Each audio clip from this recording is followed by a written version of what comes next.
till I'm drenched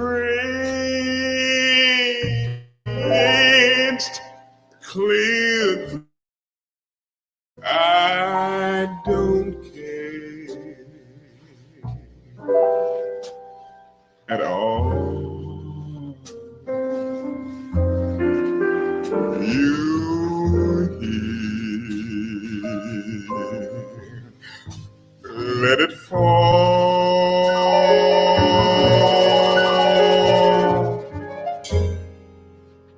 If a cloud burst should fall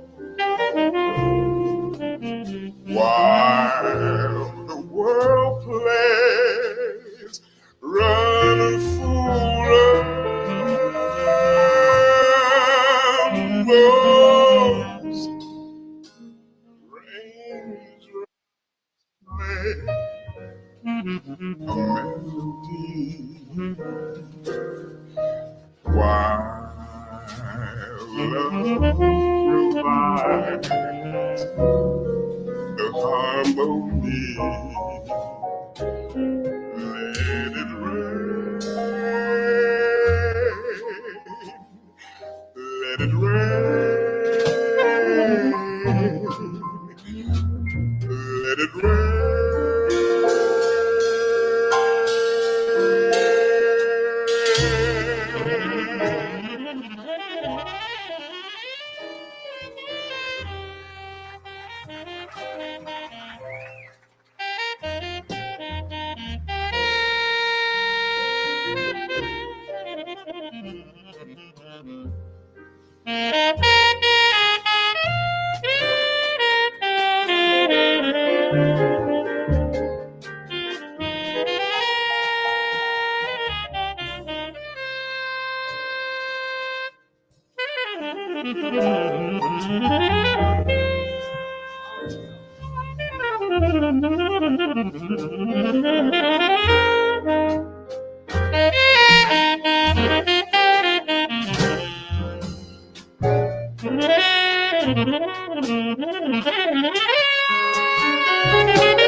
for me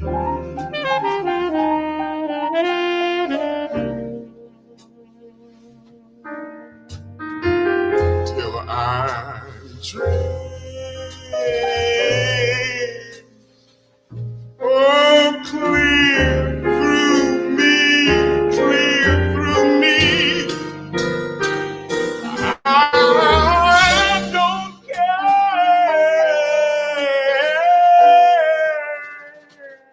Oh, I don't care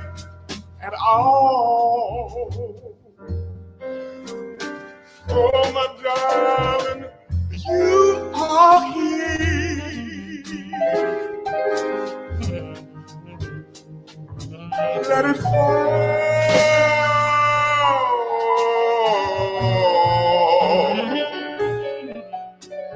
If the cloud bursts,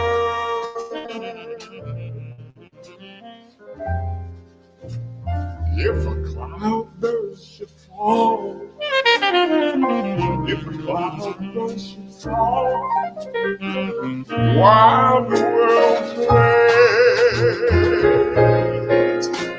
oh, run, fool, run, fool, run, fool, run.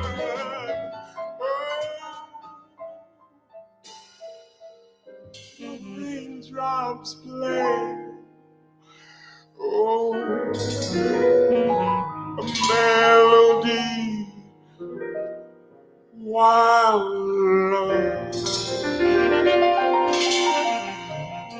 love provides the harmony.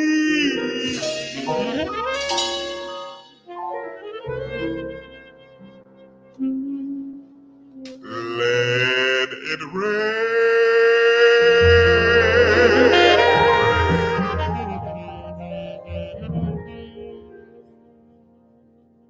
Let it rain.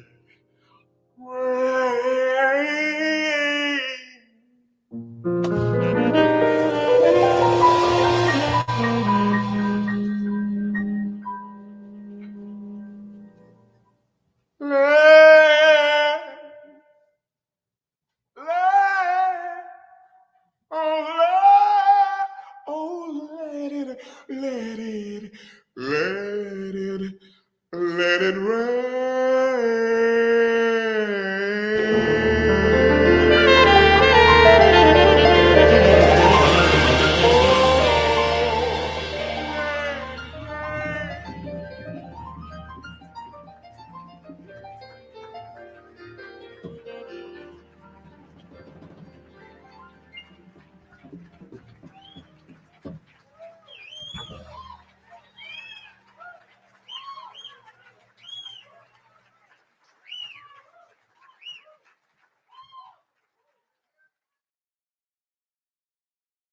Greetings. Thank you all for tuning in to the BZNZ Internet Talk Radio Show. We are so excited and happy to have you here tonight to be with us in our broadcast live stream. Just a few housekeeping chores before we get started and your gracious host comes online. Tonight you are in one of the best places that you could ever be, and for that you should just go ahead and give yourself a round of applause.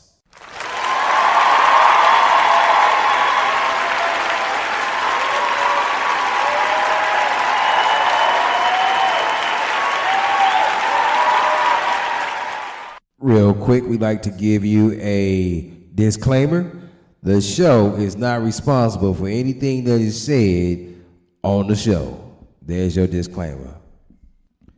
During the show, if you are vibing with us, you feeling what we're saying, and you would love to just give us a love token, where you're going to see at the bottom of the screen is going to say Cash App Tyron Joe, $ Tyron Joe, TYRENJO. Anything that you can give would be greatly appreciated. A one, a two, or a few. We greatly appreciate it. Also, if you would like to be a sponsor of the program, please go to our Instagram page at BZNZ Talk. At BZNZ Talk, our Instagram page. Also, you can go to our Facebook page at BZNZ Talk, at BZNZ Talk, and we will be glad to work with you. And also, a quick reminder throughout the show, I want to let you know that the likes are free, the dislikes are free, the love button is free, the share button is free, and the subscribe button is free. 5 things while you're viewing this broadcast. 5 things while you're learning and growing. 5 things that is for free, and we would love for you to partake in that during the program. Last but not least, once again, we want to thank you all for tuning in to our program, our broadcast, our live stream, because you are the ones that run the show. Thank you all. Peace. Be blessed.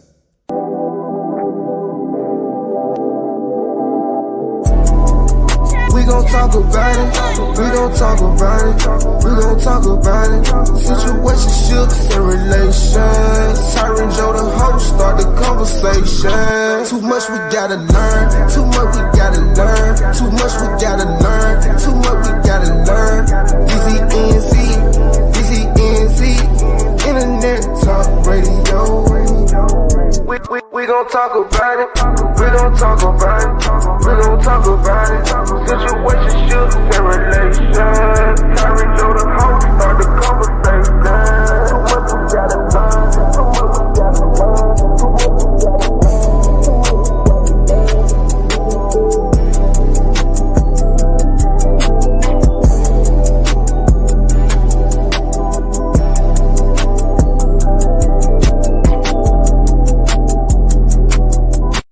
You are now tuned into BZNZ Internet Talk Radio, where the relationship talk is the conversation that never sleeps and the payoff is never cheap.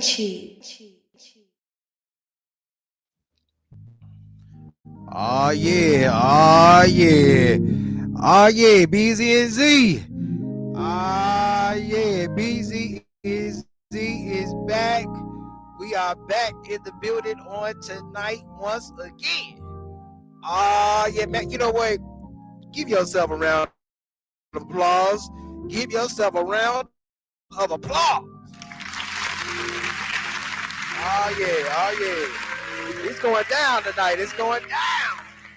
Give yourself a round of applause. Ooh.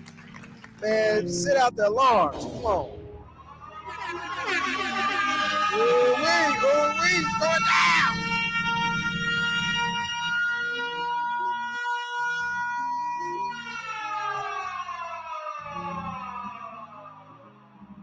Oh yeah, it's going down on tonight. And we are certainly grateful and thankful to have you, to have all of your smiling faces, to all of our listeners and our viewers on tonight, to the ones that's going to watch this broadcast when it is over with in the archives. We appreciate your generosity and your support. BZZ is brought to you by, and I do mean brought to you by real men, and I do mean real men. Real men drink water because what? Our ladies. Our ladies need us to be King Kong in the bed. And guess what, fellas? If we don't drink our water, guess what? We ain't gonna be able to use our third leg. So all of the men, grab you a cup, a mug, or whatever it is that your water is sitting in, and let us take a pause for the cause and have a sip.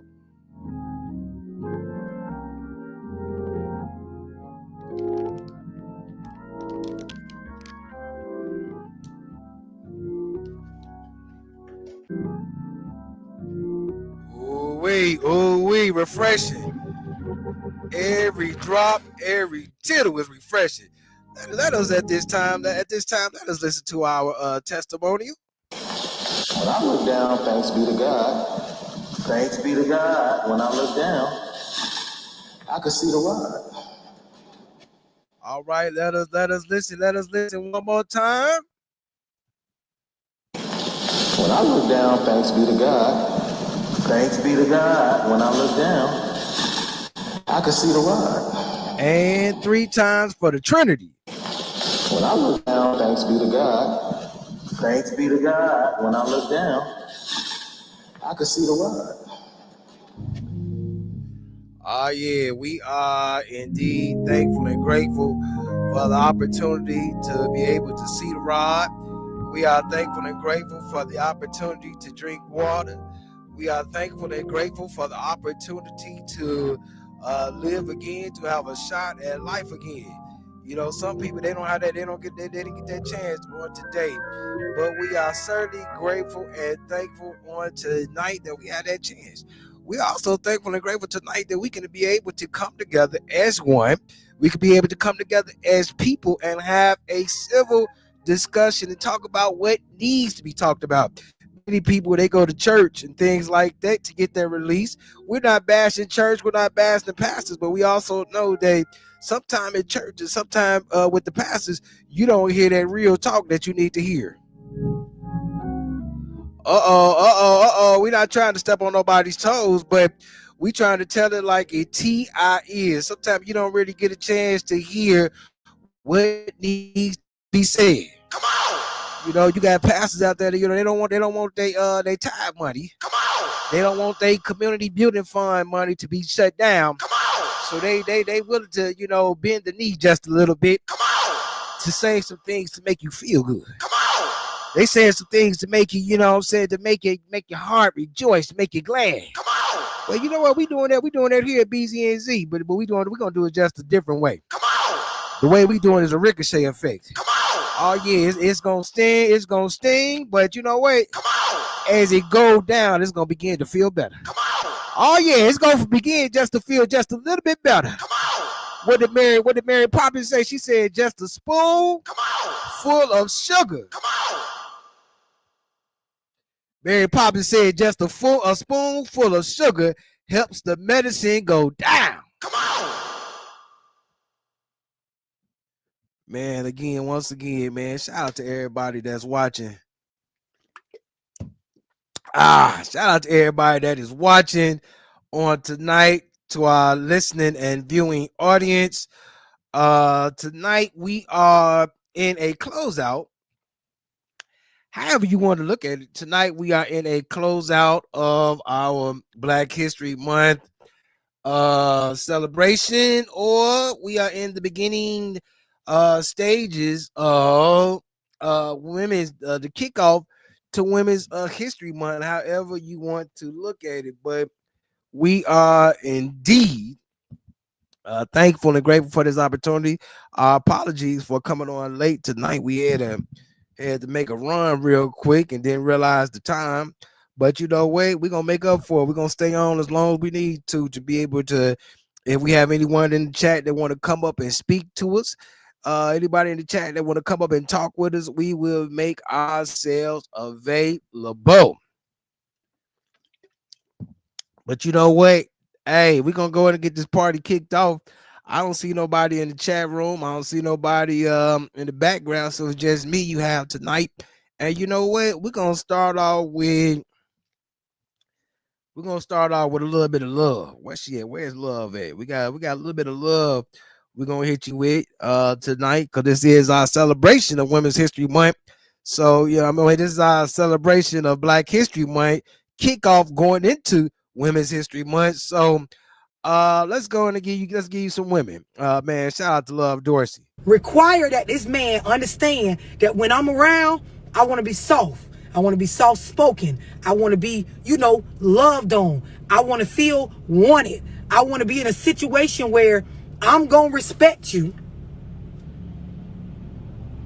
in exchange for you understanding that, like, I'm the woman. You the man. I'm the woman. Y'all understand what I'm explaining so far? Is this making sense to y'all so far? Is this making sense to y'all? Y'all clear on this? Now, I'm telling y'all, if you don't respect the nigga, you're not going to be able to do this. And if you have not worked on yourself and got an understanding with you as a woman that I want to be, because some of y'all want to be niggas. You want to be thugs. You want to be a nigga brother, a nigga homeboy, maybe they mama, sometimes they daddy. Like, you want to be able to talk to a nigga how you be talking to kids or how you talk to your homegirls in the streets. And that is not what I'm talking about. Y'all understand what I'm explaining?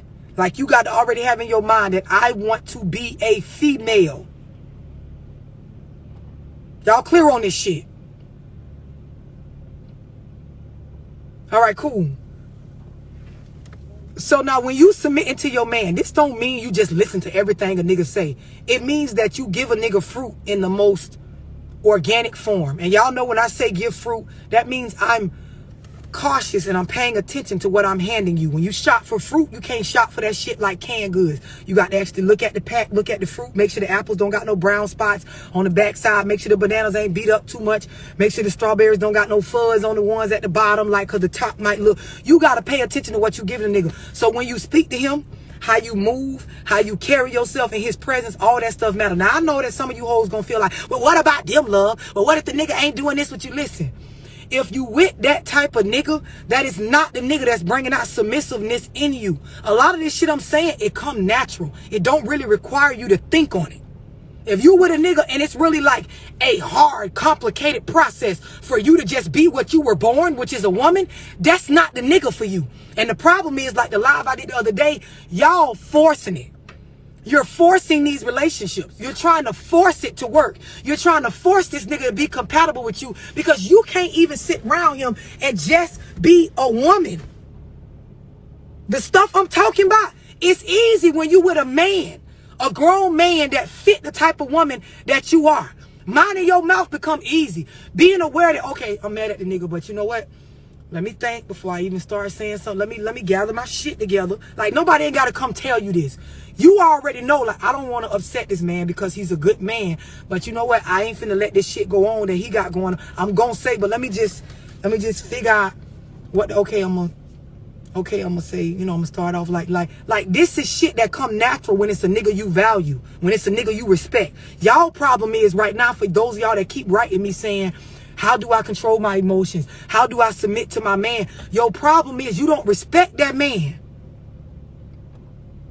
Some of y'all, you don't really know what the definition of respect is, because like I said earlier in this live, you was raised wrong. Your mama didn't teach you, like, when you respect somebody, it's a all the way around the board thing. It's not a switch you turn off and turn on. It's on all the time. So even when you mad at your man, it's still respect there. Even when y'all beefing, it's still respect there. Even when you feel like, okay, like, you know, something is off, you come at them with respect.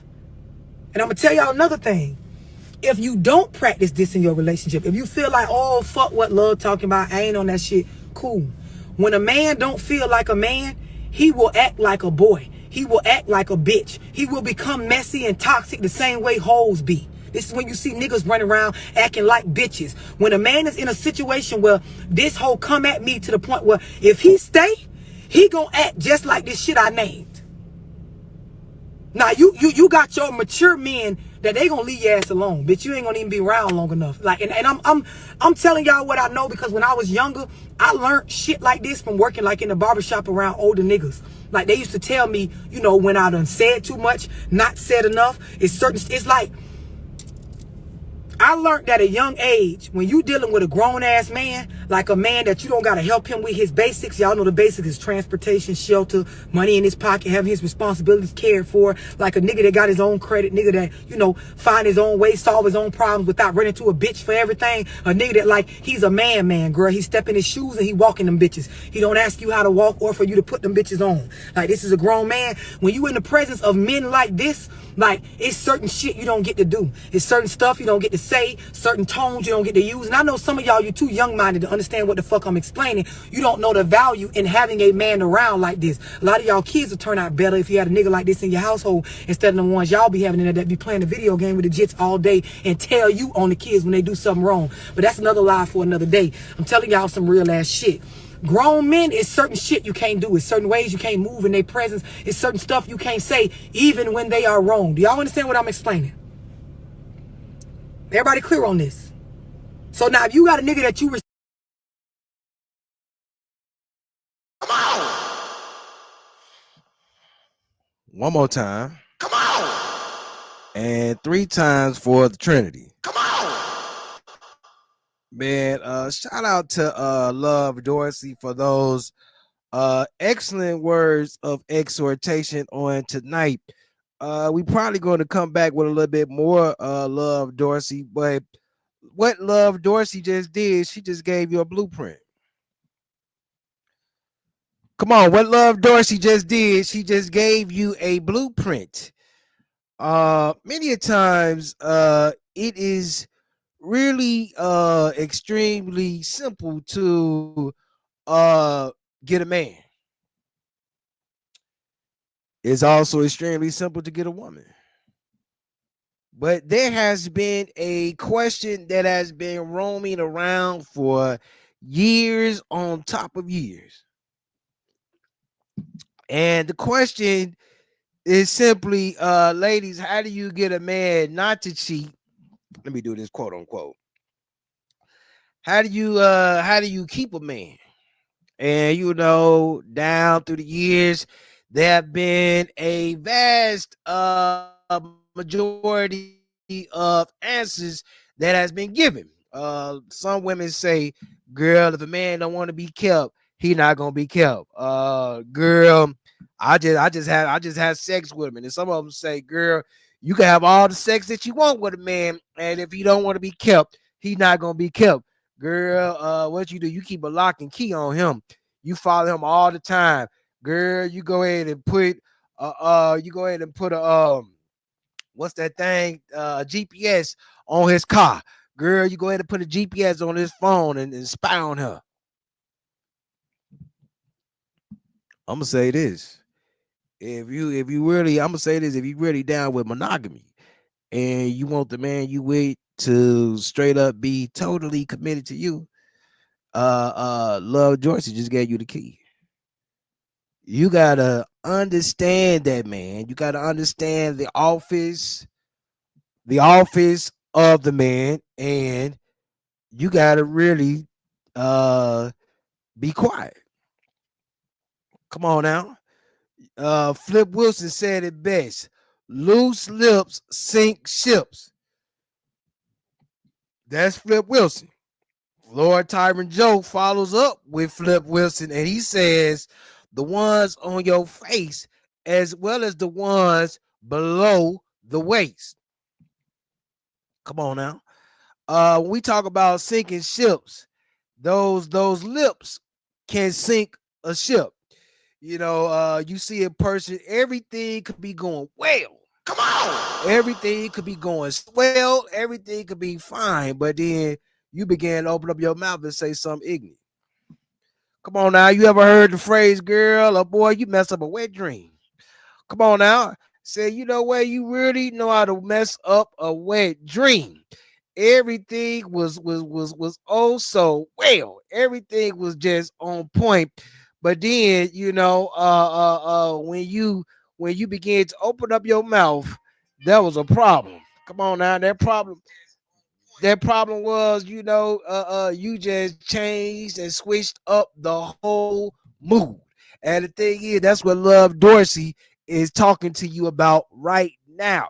That's what Love Dorsey was saying in that club. She said, you got to understand, you got to know how to handle that man.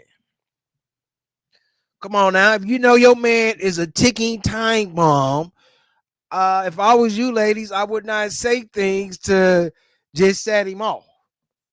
Because then at that point, you got to be thinking, well, what's wrong with you? Come on now. If you know that this person is a ticking time bomb and you know that when you say certain things to this individual, that they just gonna shoot off on your ignorant behind, then something most definitely is wrong with you. Hello. Yeah, this is indeed the Black History Month celebration, and we are celebrating in a way that you are not used to. We celebrate in a way that we talking about things that matter. We're celebrating in a way that we are trying to we trying to change some things. Come on now. We are trying to shift some things from what used to be to now what is, what could be. Come on now. You know, you might be used to this type of treatment, you might be used to that type of treatment, but we're here on BZNZ, we're giving you the treatment that you deserve. We're giving you the treatment that you need. Ladies, the question is, why is it that you feel that you want to be treated like a queen or a princess when you ain't earned none of that? I think I'll take a sip of my water on that one.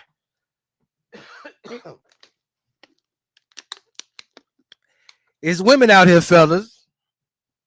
They want to be worshipped. Come on now. It's women out here, fellas. They want to be, you know, called queen. They want to be, you know, hugged and kissed on. Come on. But they have not earned a damn thing. Come on. Hello. Man, I'm trying to get my cousin Tony in on this. Then I just have to try to walk him through it. If he can join, if he can watch through the chat room. Let me see real quick. Click the other link. All right. But anywho, there are women out here that want all this treatment, but why do you, I mean, okay, why do you feel you deserve this type of treatment?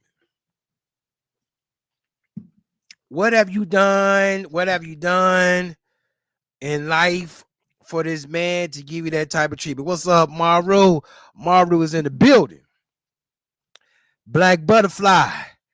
Black butterfly. Black butterfly. Hey, I promise you, every time I see that, it make me think about Denise Williams. Man, may she rest in peace. Shout out to Denise Williams. Gary, Indiana, natal, born. But yeah, that's what we're talking about. We celebrating Black History Month because we are talking about things that matter. Allegedly tomorrow, February 28th, it's supposed to be it's supposed to be economic blackout. And they talking about, don't shop, don't do nothing. They said something about shop small. Come on, man. They said shop small. Okay, now see, you know what? I'm gonna tell you a little bit about BZNZ. Some people, they call BZNZ church. They call BZNZ church. You wanna know why? Because they said it's therapeutic to the ears. Come on. They said BZNZ has helped them get through a lot of things. Come on. Some people, they said BZNZ has helped them get through sleepless nights. Come on. I'm not BSing with you. Come on. And you know what? I accept that. I take that when a person say that. Hey, you know what? I say, I'm grateful and I'm thankful to God that BZNZ can provide you with that type of enjoyment and entertainment in your life. You know what? Because you know what? Check this out. When they say it's like church therapeutic to the ears, because a lot of people go to church, a lot of people, they believe in God, they believe in Jesus, but they're not living the life. Come on, I have dated many women that was members of church. I've dated many women that, even was a part of their church. But you know what? I could not tell. Come on, everything, behind closed doors, I could not tell. All I knew was the devil. Come on now, as far as watching these women, I seen Satan. I seen the B word this, the B word that, from what they listen to on the radio to even the garbage they watch. Come on now, nothing but love and hip hop. Like, what's that nigga that played the keys?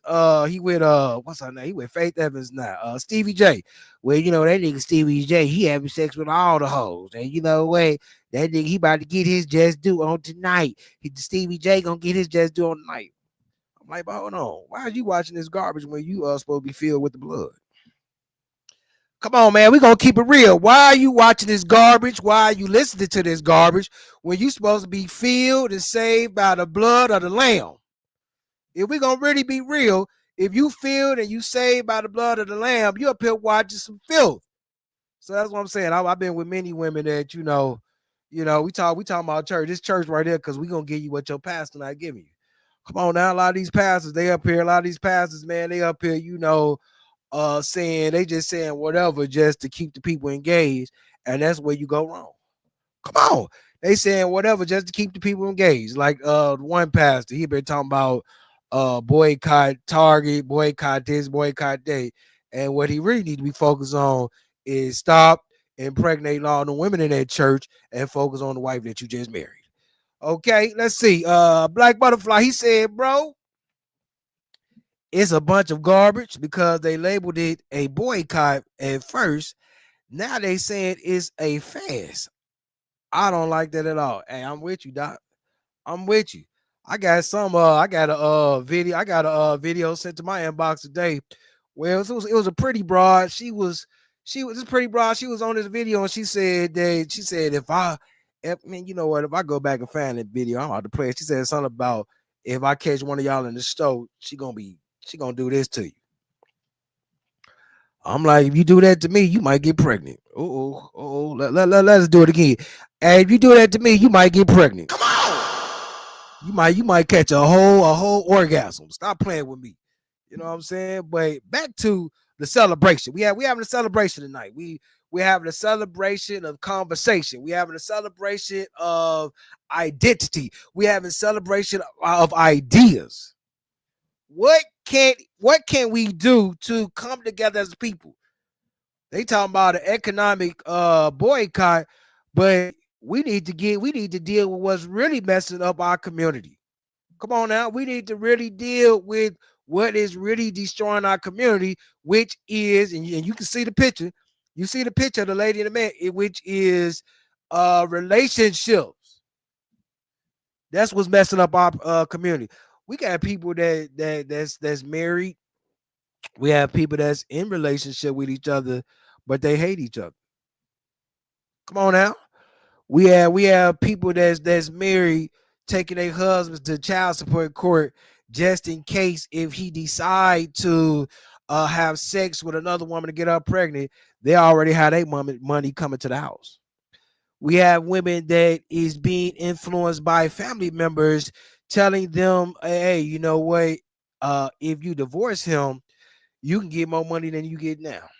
Come on now, we're gonna talk tonight. We have women that is marrying men because of a alleged so-called lottery ticket. Well, girl, he's a basketball player, he's worth millions. Come on. Well, girl, he is a performer, he's worth millions. Come on. Well, girl, you know what? He just got this job making 70,000. You know what? I'm certainly gonna make sure I'm ovulating. Come on now, we got to keep it real. Girl, I'm gonna certainly make sure I am ovulating so when he get inside me, he can just bust and I will have his keys. Come on. This is the thinking and this is the mentality of our people. People always want to come at me. Oh, you know what, Lord Tyron Joe, you just wrong. You talk about women so bad and you do this, that. No, you know what Lord Tyron Joe do? He exposed the lies. Come on. What Lord Tyron Joe does, he exposed the lies, and when we expose the lies, I'm exposing your wicked behind. And that's what happened when Satan is being exposed, he don't like you. And then that's when he turned against you. And then you have the women saying exactly what they said. Oh man, I was supposed to share some more videos, man. I didn't got to talking, man. Y'all done got me talking. I got another video to show. And I see Danger in here, man. Shout out to Danger. We're gonna get Danger up on the screen in a few. Let's see here what we got going on. Man, I want to share some videos, man. What the videos at? Oh no, not an image file. Okay, they said we could do images now. Okay. Let's see what video is this right here. Let's see what this is. Girl, shut the up. Just shut up. I had to learn that. That was my lesson I learned in 2024. You don't always have to speak your mind. You don't always have to have something to say. Now, if you don't trust that man, don't be with that man. But if you know you got a man that's him and he ain't did nothing to you and he's a good leader, he's a good protector and provider, and he listen to God, what you got something to say for? The angels are rejoicing. The angels are rejoicing. Man, play that one more again. Okay, so how to keep a man. Girl, shut the up. Just shut up. I had to learn that. That was my lesson I learned in 2024. You don't always have to speak your mind. You don't always have to have something to say. Now, if you don't trust that man, don't be with that man. But if you know you got a man that's him and he ain't did nothing to you and he's a good leader, he's a good protector and provider, and he listen to God, what you got something to say for? I'm just saying. You know what? Hey, Dr. Umar gonna be proud. Dr. Umar gonna be proud tonight, because guess what? We're gonna do it one more time for the Trinity. Okay, so how to keep a man. Girl, shut the up. Just shut up. I had to learn that. That was my lesson I learned in 2024. You don't always have to speak your mind. You don't always have to have something to say. Now, if you don't trust that man, don't be with that man. But if you know you got a man that's him and he ain't did nothing to you and he's a good leader, he's a good protector and provider, and he listen to God, what you got something to say for? I'm just saying. Hey, give me come on 3 times for the Trinity, please. Come on. Come on. Come on. The angels are rejoicing in heaven right now because I get excited when I hear women speak my language. Okay, when I hear women speak what we've been putting out for years. Do you know that in May it'll be 9 years that BZNZ has been on the air, and you know it's like a needle in a haystack finding women that speak the same rhetoric. She said, how do you keep a man? You gotta shut the F up. I'm trying not to cuss. STFU. That's what you gotta do.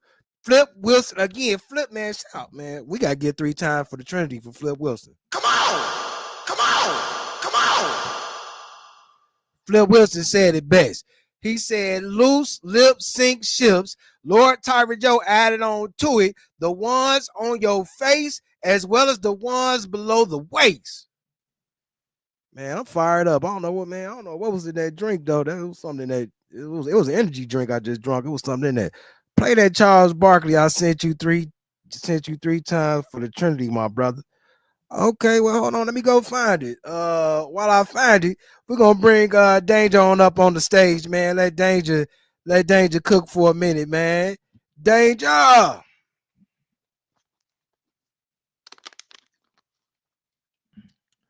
Danger. Unmute yourself, Doc. Unmute yourself now, Danger. You on the big stage, on the big screen. Everybody looking at you now, Doc. I don't know what Danger doing. Oh, come back in, Danger. Oh, there you go. There you go. What's up, Bows? Man, what's going on, man? The angels are rejoicing.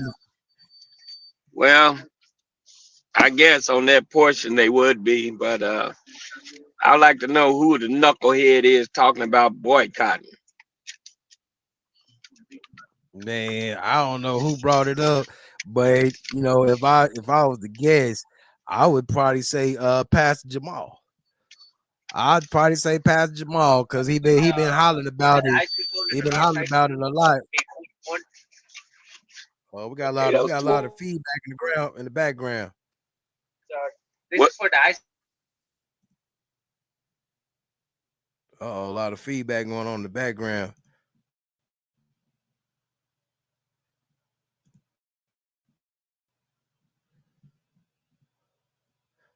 Hello? Did he leave? Man, let's see. We about to see what this Charles Barkley talking about. Oh, my man, he up there buying something to eat. Oh, I get it. I know he at now. I know exactly where he up there at the lemon pepper. He up there getting them lemon pepper wings. Ooh wait. That lemon pepper do it to you, Doc. That lemon pepper makes you up every time. Make sure now you get some water to go with them lemon pepper. Now I'm about to give you some right hooks and some left crosses. I don't do no lemon pepper, man. What's up with that? I ain't know you heard me, Doc. I ain't know you. Hey, man, I got radar ears. I hear people down in California talking about me right now.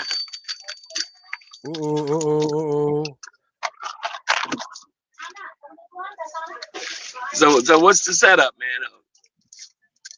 Oh man, you said that the video. They say the video too short, Dwayne, to play. He said it worked best. They said it worked best with longer videos. Well, hold on. Let me see if we can try to get this video. Whoa, let's see if we try to. Man, is this me? Hold on. Okay, that was me. I had this man, my microphone must be on this I kept hearing that little whistling sound. All right, that was me. My microphone must be on.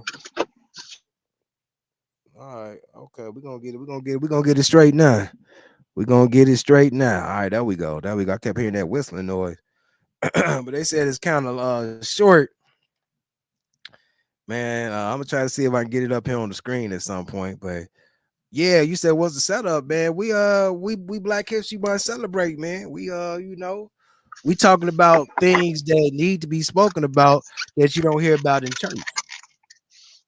Well, yeah, well, you don't have to, but it'd be good to try to understand that church is no longer church anymore. Church and got to be more like an entertainment festivity type operation. Well, a lot of people, they consider BZNZ to be church because they said, it's gotten them through many sleepless nights. I appreciate them great words because thing is, although we are not a church, but we are here to give you we are here to strengthen you up, strength spiritually and mentally. We here for all that. Because living this type of life, and oh yeah, discard that. Living this type of life and trying to be a decent human being can be hard sometimes. So that's Well, why of we course come it on every is. Thursday night. That's why we come on every Thursday night to try to build you up so you can go out there and face the world. Yeah, well, that's good. But you have people You that never just in a well, you won't see me throwing any stock behind Jamal talking about a boycott. That big hypocrite. mm-mm. Oh, excuse me. Let me fix that real quick. The statements you hear from the guy that's bald headed is his own personal statements, and as is protected right now under the Constitution of the United States, which gives him the freedom of speech right now, because Uncle Donald's getting ready to change that. Well, Now, as I got one I'm gonna give out too. A disclaimer. I'm gonna have to record myself doing that disclaimer. BZNZ. What's this disclaimer? Everything that BZNZ is about to say is alleged. We do not know these people. But with that being said, we do not discriminate against race, creed, color, or sexuality because just what you hate will end up in your family. But we will keep it real. Shout out to the Reaper. Shout out to the Reaper. Go ahead, D. yeah, I mean, man, it's really kind of crazy though, man. I mean, the guy telling you to boycott this company because he's trying to hurt the company without realizing that the people that work for the company are black people that are barely making it, barely getting minimum wage. And here he is, got a mega church with folk throwing money at him like they done lost their mind. I mean, it's not well thought out of. It's not a well thought out plan. Not only that, it was something that was used years ago that I personally don't think could work years later. This was something that it worked during the days of Reverend Dr. King, Minister Malcolm. A lot of it worked during those days, but that was 40, 50 some years ago. We in a whole totally we up against a totally different beast. We are up against a totally different system now for us to be still going back on old school tactics.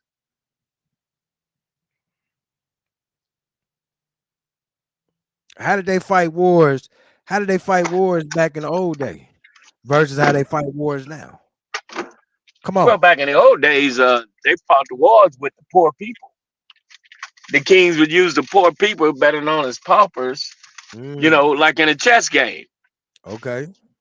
And if the king got you knocked off, you wasn't worth anything anyway, so they just kicked you to the curb. Oh wait. It to me, that was kind of barbaric, but I mean, I'm looking at the folks hollering about boycotting. What in the name of West Palm Beach are they thinking about? They even talking about boycotting Target. Jamal, hypocrite. Wish I was a pastor. Talking about boycotting MSNBC. Stupidity at its best. Why are you going after the foot soldiers when it's the generals that's the cause of the problem? Even if they do boycott these places, the general's not going to hurt. The only one that's going to hurt is the foot soldiers. The lady that's out there scuffling, trying to keep her lights on. The dude that's trying to make sure he got gas in his car. I mean, the general ain't gonna feel that. Now you take in reference to stupidity at its best. If my understanding is correct, this will be the last time that they will have an official Black History Month. Thanks to Uncle Donald, Chison and Dyson. This is it. I don't know why you believe in it. I don't know why you believe in that fake news. It's fake news now that it's against Donald, but if it's not against Donald, then my fault. It's supposed to be on what's known as I think they call it truth media. If it comes from Elon Musk and it comes from Donald Trump, it's all gospel and truth. Like he had that press conference sitting up there lying to all of them people, man. No good and well, ain't none of that right. What press conference? You talking about what Elon Musk was talking about? The one where Donald Trump was supposed to have been talking to the press and Elon Musk took over and started talking to the press. Oh, okay. That's what I'm saying. I'm not. A lot of I've been seeing a lot of people talk about what Donald said and Donald did. I'm like, man, I'm not believing none of that. Oh, hold on. I see y'all at any stores on February 28th. Look at that. It's an economic blackout. Shop small only.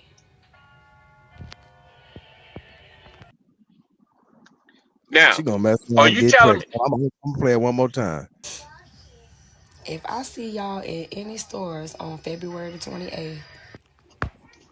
Look at that. Yeah. It's an economic blackout. Shop small only. And what I'll say to you, ma'am, if you see me at the stores and you get ready to put hands and feet, just know you might. Let me try to watch my language, but you might get pregnant, ma'am. Okay, you might get pregnant. Go ahead, Danger. Well, I'm listening to this. I wish I was a female trying to talk about shopping small. Now she's talking like that, and as soon as she finished the tape, she went out and bought something that's that was sold by corporate. You already know. So I mean, what kind of stupidity is the Black people? Oh, my fault.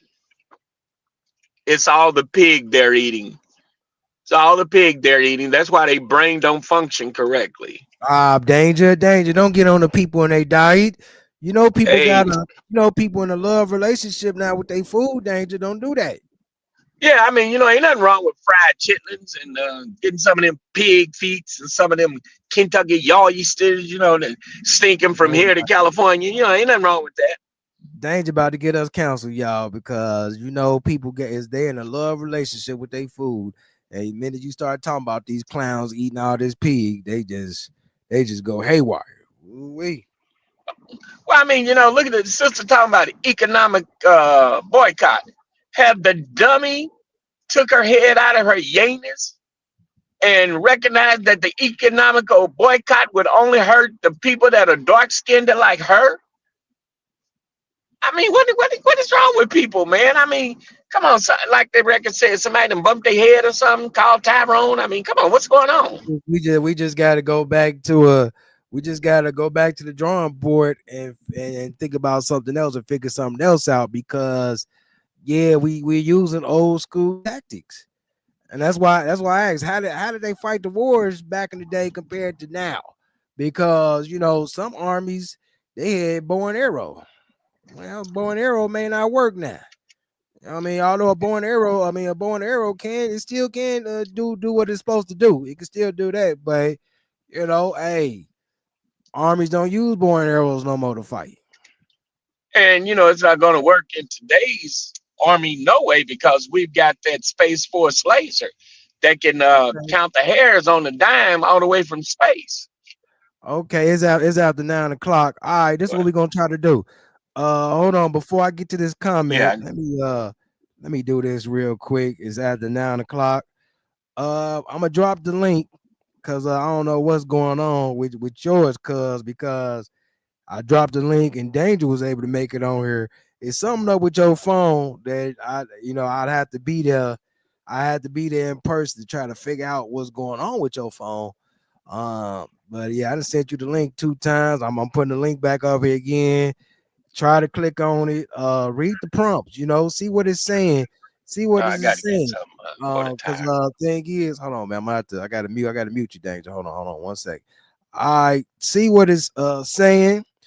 Also maybe check the settings on your phone. Maybe go grab the tablet. Go grab your tablet or something. Cause yeah, we want you to come up here on the set. We want you to come up here and talk because this is this is church tonight. This is what this podcast is about.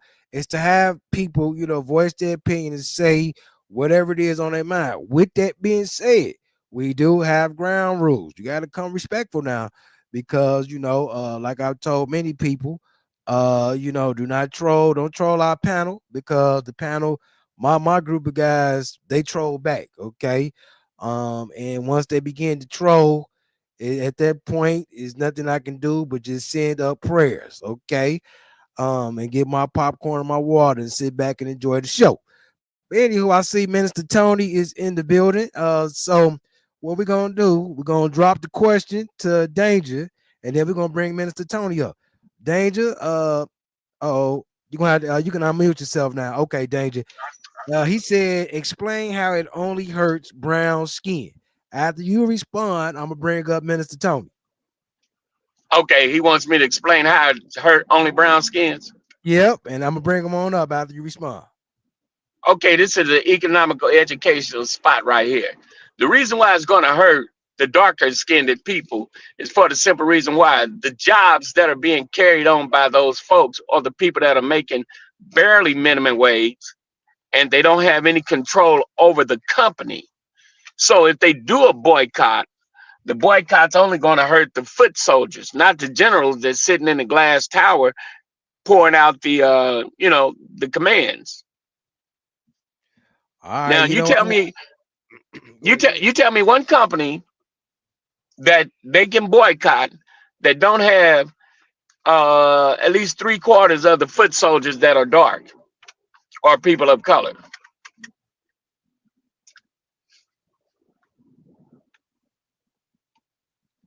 You ready for him to come up now? Yeah. All right, and I ain't did the round of applause tonight. Hey, give Danger and Minister Tony a round of applause, ladies and gentlemen.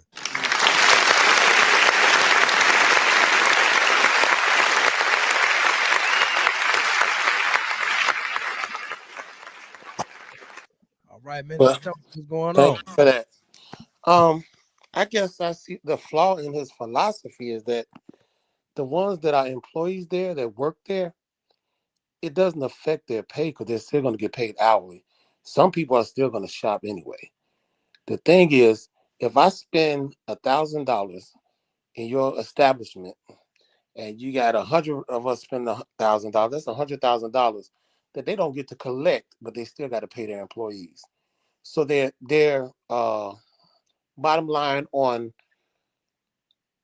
profit actually went down a little bit because the employees still get paid for going to work, and the other people that did shop there, their money is still good. So if you just take away the black dollar and that company loses $1 million worth of black money, but they still got to pay out $1 million in whatever it was that they have to pay for their employees, then that's $1 million that they didn't get a chance to put in their pocket because they lost it from us. So it seems like your thinking about it is we're not attacking the employees. We're not attacking the foot soldiers because all they do is go to work. They do their job. They get paid. We're not telling anybody not to go to work. Oh, I'm not going to say we're because I didn't come up with this. But the people that are doing it, they're not telling anybody don't go to work because you got to go to work to get paid. They're just saying don't shop. So if I don't shop, I don't affect them. I affect the business. But do you really think Target to be affected by us if we don't shop? I think so, because if you look in Target, have you ever went to Target? No matter what neighborhood you go to Target in, you still gonna find, even if it's in a white neighborhood, you find a whole bunch of black people in there. And yeah, Black and or brown people. Walmart. And Yep. Walmart. But I just Walmart, believe. all of them. But these So are huge conglomerates though that's got that yeah, bread, and I but think think it's a about lot it. of business. Think about it. If they lose that money for one day, that's one day they don't get to make up. Okay. Think about it. Your job pays you hourly, but you have to be at work. So you're supposed to work 5 days. If you take one day off, that's 8 hours of pay that you just missed out on. So your check is short on Friday from what it would have been originally. That's one full day of what they're losing in all their stores. Not just one store, but in all their stores. They can't make that up in the next day. The next day is going to go back to normal. So their regular pay for Friday is still going to be their regular pay for Friday. But that Thursday pay just got kicked out. So their regular pay for Friday is being kicked out, which is a day that people do a lot of shopping in. The only thing I disagree with on the way that they're doing this, that they're saying everything that you need to do on Thursday. So you just gave them their Friday pay back that That's way. what that's what I was thinking too. I'm like, they gonna do, they gonna That's the give flaw them in their their money. right. That's the flaw in the thinking. Not Okay. only that, well, hold on, I'm gonna say this too, Minister Tony. Not only that, they also I'm gonna tell you what else gonna happen too. They gonna do stuff that we can't see. Like, okay, they may not be in the stores tomorrow, but they also got a phone. They just like, well, I'll just shop online still. That's the truth. They doing that too. So I'm just Right. like, man, I ain't like, man, I ain't buying no stocking. So that's They why black folks still gonna shop. right. And that's my problem with the flaw. It's not the foot soldiers that get affected. It's the fact that people are going to shop online. I'm going to shop online, or I'm going to go Thursday and do all my shopping. So that means I'm still, I wouldn't have shopped on Thursday because I was, because I was going to go in on Friday. But instead, I'll go Thursday. So Friday just got made up for. So, and if I'm online and I do it, or even if I wait till Saturday to do it, just so I don't do it on Thursday, that's still giving them back the money that they Right. So yeah, it just seemed like something that ain't gonna work. But all right, go ahead, go ahead, Danger. You want to respond? Well, with all due honor and respect, sir, I can't see that from a business standpoint. I mean, you're saying one day. The only thing they'll do is they'll come back because see that one day has already been projected in the sales for the entire month. Right. So that one day is not even going to put a dent in their pocket.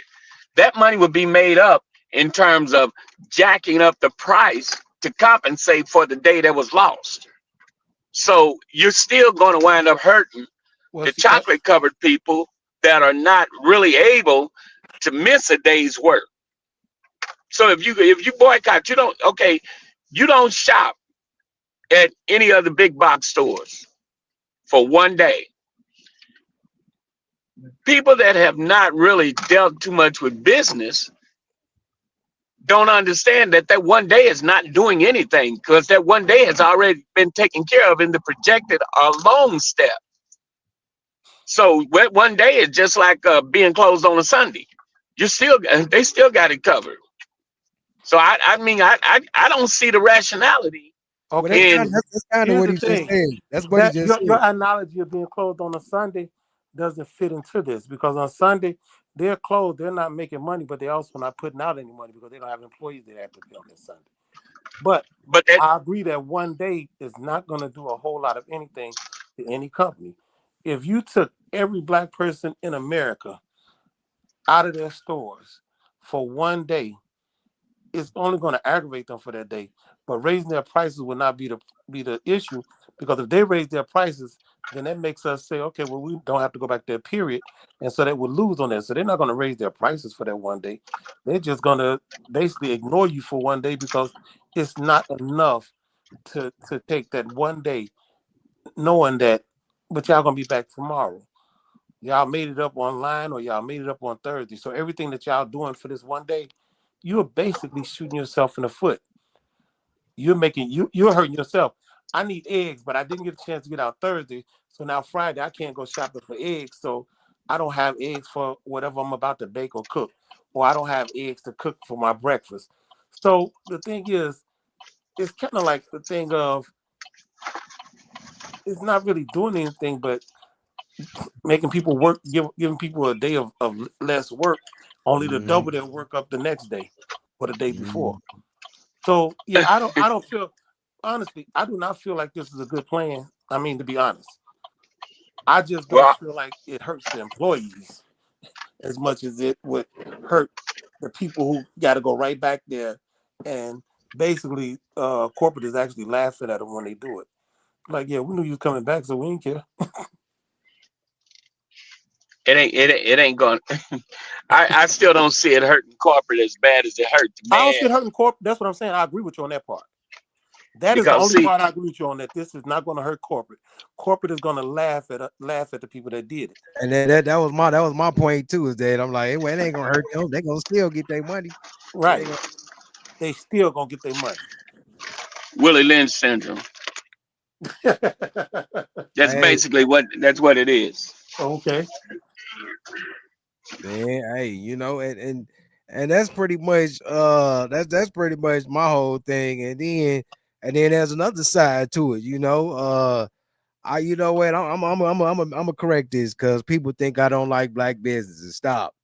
I love a black business, but I'm at the point with black businesses until, you know, the minute you screw me over, hey, it's raps for you, you know, because I have been a huge supporter of lots of, you know, black businesses. I have bought many things from them, but when we talk about customer service, when we talk about how I was treated, and let's not get on how I've been ripped off, how they didn't get money up off of me, man.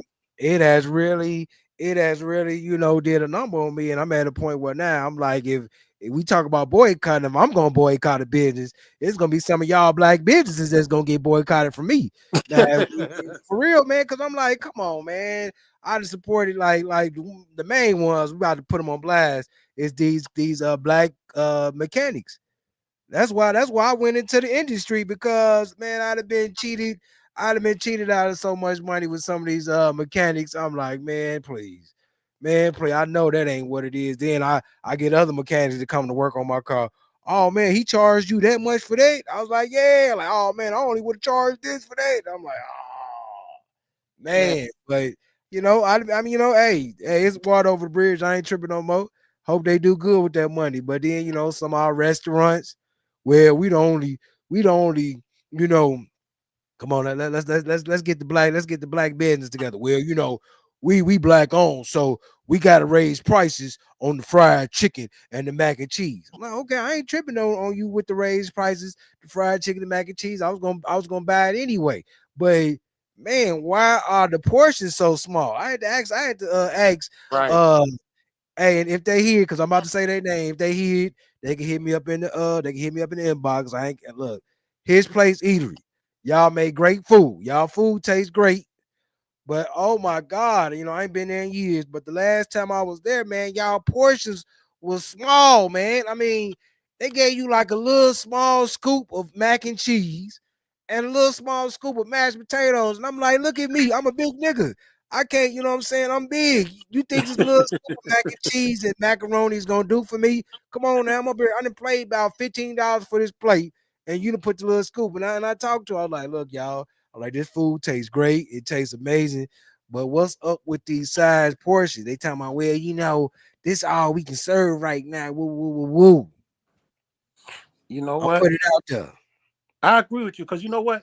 This is my problem with black businesses with that. I was paying, let's say I was paying $10 for this meal, and it gave me 4 pieces of chicken, nice heaping of that's a good meal, corn and stuff like that. Yeah. And then they say, well, I'm sorry, we're gonna have to raise our prices because the price of chicken went up.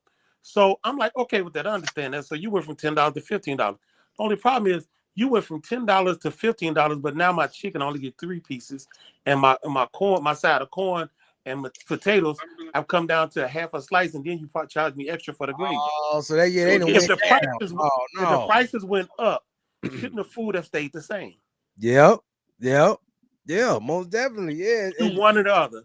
I'm gonna keep the price the same, but you're gonna get less food. I'm gonna raise the prices up, and you're gonna get the same amount of food. Don't raise the price and give me less. And then when you go to the white counterparts still giving you the same thing. They still got they Tuesday, 2 for Tuesday menu going on, or they had they Wednesday or Thursday specials and deals still going on. But you up here talking about, well, we black owned and we can't afford what KFC and Church's Chicken can afford, so we got to raise the price. Well, you know what that is. You know what that is. What is that? That's a bad case of blacks trying to get into business without researching and understanding that the bigger the quantities, the better the better the setup is. Because see, I don't shop black business. I shop customer service. Come on, because I found out over the years the black people they hollered that the white man is privileged, but you look at the black man. They starting to feel like they deserve something because their foreparents was in slavery. Wasn't nobody living today in slavery. Nobody. But yet and still, they still I want to ride off the back of my great kahuna way back when. They did me this, they did me that. Okay, they gone. Now how do you get them to pay for what they done? They gone. You're right. The average black person, you go to their restaurant, they want to charge you $50 for 2 White Castles. $50 for 2 White Castles. You go to a white guy, he's gonna give you 5 or 6 White Castles and charge you like $10. And then they go, oh, you a sellout. You going for the man. You going for the man. Sick. And another thing about black businesses, it's like they try to get rich on one sale. Yeah, that's what it be seeming like. I'm gonna sell you. I went to get something done to my car, right? And they told me it was like $200, almost $300 to get it done. It was something simple, but I just couldn't do it. I went to another mechanic shop, and mind you, it was a Hispanic mechanic shop. Oh, and yeah. They said, oh, that's $40 plus the cost of the thing. And I said, well, I already bought the part. They said, okay, well, it's just $40 for us to do the labor. And now mind you, the other people told me, oh, it's going to take us this because we got to take this loose, we got to pull this off. It's going to take us like over like an hour and a half, 2 hours to get it done. The guy said, okay, I have your car ready in 15 minutes. He pulled it in, did what he had to do, and it was less than 15 minutes. I was back on the road, which lets me know my own people. I went to him and asked him about getting a catalytic converter. He told me that'd be about $2,500 for the one I was doing, the third one that's not even really needed on my vehicle. I went back to the other guy. He said, well, that's the cheaper one of them. That one is about $300, but you don't really need it. I mean, that's about $500, but you don't need it. We could take that off, cut it, replace it with a pipe for $250. Yep, put the straight pipe on there. So now, I'm gonna tell you now, some what is that? Some states they don't really want you having a straight pipe, but the least that you get is maybe a ticket. You know what I'm saying? Like if they go to really states that do what they call them inspections. And that's not our state. They ain't even Illinois. The ones I know so far that do a vehicle inspection is New Jersey. When people that have New Jersey license, anybody, if you have a car, they gotta inspect your car. That's all I know right now. Wisconsin, we have to do emissions tests. Illinois, they have to do emissions tests. But what he was explaining to me was that my car ain't gonna get in trouble for that straight pipe though. And they don't penalize you for it because it's just got to be, the thing got to be clear. And what he pointed out to me, he said your car has 3 catalytic converters, and the one that's messed up right there is not even an important one, so you can get rid of that one. Like now, you can pay that $500 and we can do it, or you can pay the $250 or whatever it was he charged me, and we take it off for the straight pipe. But no, the other place they want to charge me $2,500 for the catalytic converter, and said you don't get a straight, and it's no good with a straight pipe. Man, I had and I that's had what I'm saying. Chevy. Their prices are gouged so much, Oh and if you yeah. don't know any better, you'll pay it. Yeah, I had what was it, a Chevy Tracker. Uh-huh. And but just like you, my reason why I was getting mine worked on because my catalytic converter, it was pretty much on its last leg, and it had a nice loud rattle. Every time I start that thing go, everybody in the block can hear me, and I was like, man, I gotta quiet this thing down. And so I was gonna go buy a catalytic converter, and is this a Caucasian guy, vanilla guy? He picked me to the cheaper option. He's like, well, you know what, for you. He's like, you might want to get the straight pipe. He said, I only charge you $100 for that. I'm like, okay, cool. I paid $100. He put the straight pipe on. My car was quiet. And the thing is that you know what? You know what? And this is what I was trying to tell some of the people that was on my post on Facebook is I've been ripped off on other people too, like white people, Mexicans, all that. They done ripped me off too, but it ain't like it is with the black bitch because you was talking about going to the Mexican mechanic shop. Some of them have treated me like the man treated you, but then we got some that I done been to. They didn't try to pull that that's gonna be this much. And I'm like, man, I know it ain't gonna cost that much because dude up the street told me this how much it costs. I'll just come to you just because I ain't never been to you before. And I'm like, all right, let me get up out of here. I've done that plenty of times, but yeah, that's just the thing is that they try to play them games. But go ahead, Danger. I see we got some more guests in the back. You know what? I'm gonna tell you something. Another thing, I went to a black dealer. They was offering for a wheel alignment special, and it was cheap. Now, they went back there. They looked at my car, and they came back, and they had told somebody else the same thing. They said, "Well, we can do it, but you need new ball joints and tie rods."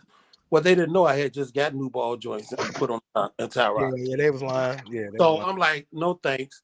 Went to another shop. Now mind you, it was still another shop. Now this one was a black owned, and I hate that they're not there anymore. He told me, he said, yeah, the wheel alignment is 1995. And he said, now to see if he actually inspected. I said, what about my ball joints and tie rod?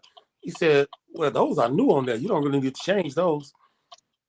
That's the thing I liked about him. There's the honesty there. Because the other one, they tell you something wrong with your car that's not wrong. They don't change it at all. They just do it to up the price. Yeah, and what happens? They have a talk with you just to gauge to see if you know anything about cars, and if you don't already know nothing, they call it money. It's money time. Right. Like you know what, my I gotta dude. go to Marathon so I can get some gas. Even though I'm in the industry, I still some stuff that I don't know how to do, so I still call my dude over that's a mechanic. But I had to let my guy go because then lately, like when I first started using him to work on my cars, he used to do exactly what I asked, and I pay him the money, he'd go. But lately, I think the last time he worked on my car was September. Was it September? September, yeah, October. One of those months he worked on my car. And then before and the time before that, I had him work on my car. I'm like, yeah, I got to stop because I'm gonna tell you what he do. He started trying to do this little thing where he gonna keep looking for stuff and he ain't gonna leave. He gonna keep looking at it like, come on, man, let me fix that, man. Like, man, hey, I can throw them on real quick. He run me a good game, and I know he do good work.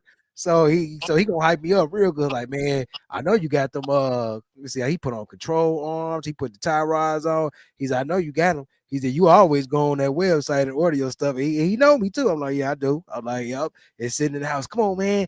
I'll just throw them on for such. A lot of times he won't tell me how much he gonna throw them on for. I'm like, man, you got to give me a price. I'm not letting you touch them tie rods or none of that. Tell me you get a price. All right, man, I'll throw them on for $50. What he do is he'll say, I'll throw them on for $50, but once he get to working, oh man, this right here broke, man. Oh man, this. So he steady racking up dollars, and what he do is he ain't gonna leave my house till he at least got about $500 out of me. The 2 times he came to my house last year in 24 to work on my car, he got over 500 each visit. And I'm like, nah, I ain't calling you no more. I'm like, you think I got $500 sitting around every time you come to work on my vehicle? You think I just got it sitting around like that? Man, stop. All right. I see Kiki in the building.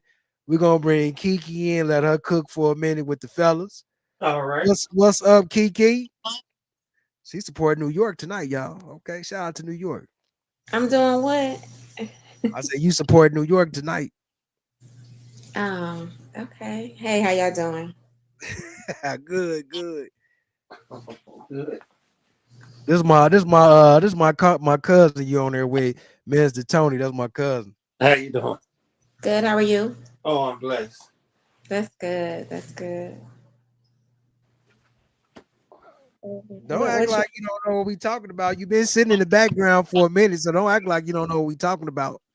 We talking about some of the stuff. We talking about some of the stuff, man. You spoke about earlier about this economic blackout. Matter of fact, hold on. I'm gonna show you the video. Here go a video that was sent to me earlier today, and I'm gonna give you my remarks after. Hold on.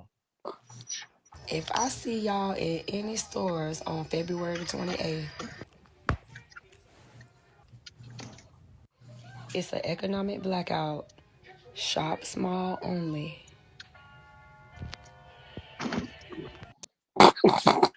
And if you look, this is what I say to her.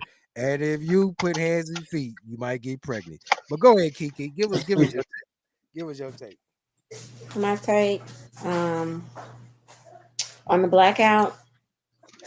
I mean, I think it's important, but I think we should do it more than just February 28th. It can have a great impact, but I think that we need to do it more than just that one day. But I'll go for the one day. So what's gonna happen? So what do you think can happen if we boycott one day? Hey, what got going on here? I'm not for sure that it'll make the greatest impact that it would if we would do it more than just that one day. But I don't know. I really can't say. I think it'll be a start, but I think we need to make a bigger plan. Danger, you hear that? Danger just said something about what's going on here. Well, I'm gonna say it like this, man. KK, you my girl. KK, you my girl. But baby, you barking up the wrong tree. That ain't gonna make no kind of impact whatsoever. Now the only one that's gonna hurt, and I've got a little disagreement here, but the only one that's gonna hurt is the foot soldiers.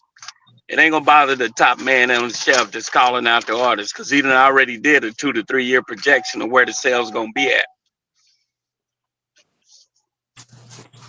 Who are you speaking about? Who are you speaking about? Oh, wait. Go ahead, Kiki. What'd you say? I was asking who is he speaking about when he says that's already came up with the plan of where is he speaking about felony? The corporate people. I'm pretty sure you guys know that when corporates start dealing or doing anything, they always shoot 2 or 3 years ahead of time. Almost They done already looked at the downside where most shall I say chocolate covered business is looking for today and tomorrow, where the other man is looking at 2 or 3 years down the road. Okay, let me question something on that now. If I've done a projection for something down the road and I've said, okay, this is going to be, it'll probably be a $5 million thing, something like that, 3-year thing. Did I put into that projection a boycott? Did I put into that projection a day of no sales? Because that's the thing. When they do that projection, they are not factoring in something as unpredictable as this. They factor in predictable things. Like thieves, people stealing. They factor in stealing. They factor in stealing. They even factor in snowstorms and blizzards that are possible. And if it doesn't happen, they make more because they project on the lower side because of these things. And there's more. But the one thing they don't project is somebody coming up with a thing of, we're going to boycott you. Like I say, to me, the only problem with this boycott is not the foot soldiers, because they're going to get paid to go to work. The fact is that people are still going to shop. People are going to go online. People are going to fill the stores up the day before or the day after to make up for that one day that they don't go. And the fact that not everybody's going to go along with that Friday thing either. It's not really going to hurt them. And whatever they lose, they can make up in a write-off. So they're not really it's really not gonna hurt their bottom line. Now, one thing she said makes sense.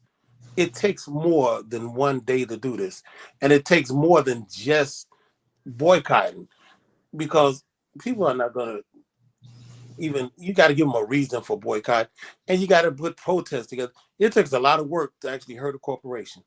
Come on. It takes a lot of work, and one day out of the year to just say I'm not going to be there does not affect business that enough for them to be. Because what's the thing? Some of them say go shopping on Thursday so you don't have to worry about it on Friday. Some of them going to do, hey, I'll go on Saturday. So if you don't go on Friday, it don't matter anyway, because they're going to be sold out everything on Thursday. And if whatever ain't sold out on Thursday, they'll double up on Saturday, and people going to buy that. So they're going to make their money. It's not really going to work for them for that one day thing. It takes more than just this boycott. They would have to actually find a way to shut the whole business down for a day. That's when they would have to involve the foot soldiers to make a sacrifice and strike on that day. Go on strike and shut the whole store down where you can't make $1. Let me ask you, Minister Tony. In Chicago and Wisconsin, I know you are familiar with both of those two. Do they have what you call food deserts? What do you mean food desert? What's that? Like here in Indianapolis, what we call like a food desert is food desert really is like, areas where there once was a grocery store, but the company decided to take the grocery store away. Like Walmart, like there was a neighborhood Walmart that sat directly across the street from our apartments, but probably after the first year and a half me living here, this Walmart, they decided to shut this Walmart down because they said about the stealing, which I totally believe that's a nothing but a lie, because they stealing all these Walmart. They stealing all of them. And they whoa. Yeah, they stealing these Walmarts. Yeah, they stealing. Whoa. We didn't call them food deserts. Okay. But yeah, because I know of one in Milwaukee, a Walmart that what they did, they shut it down basically by moving it. They moved it to another location. And you're right, people steal from different ones. But in certain areas, they have a greater loss, because one of the problems is, like one store, they had to shut it down. Not so much as the fact that people were coming in and stealing, because people were doing that, and they had to raise the prices, and the prices but people that worked there were stealing too. They were helping people, like, come in, you buy a TV, and you steal one. You take the one back, and that don't work, and put it in that box and take it and say, this don't work, and I want a refund. I don't want to buy another. I don't trust you. I just want a refund. So they done stole the TV and got money for a TV that they already had.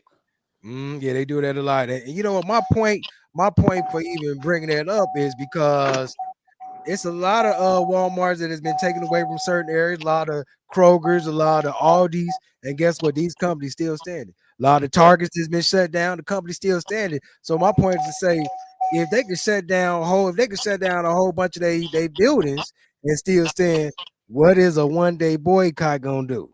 Right, that's true. Well, one day. Go ahead, Kiki, baby. Go on, Kiki. Throw it out there, girl. Throw it out there. You're so silly. What I was going to say about the projection, I don't think the boycott is something that they project either. And the reason why I think they don't project that is because every time that we're supposed to boycott, we never boycott. It's not considered to be a boycott because you have people that are still going to buy. We don't even understand how important this is to stick together and do what we say we're going to do.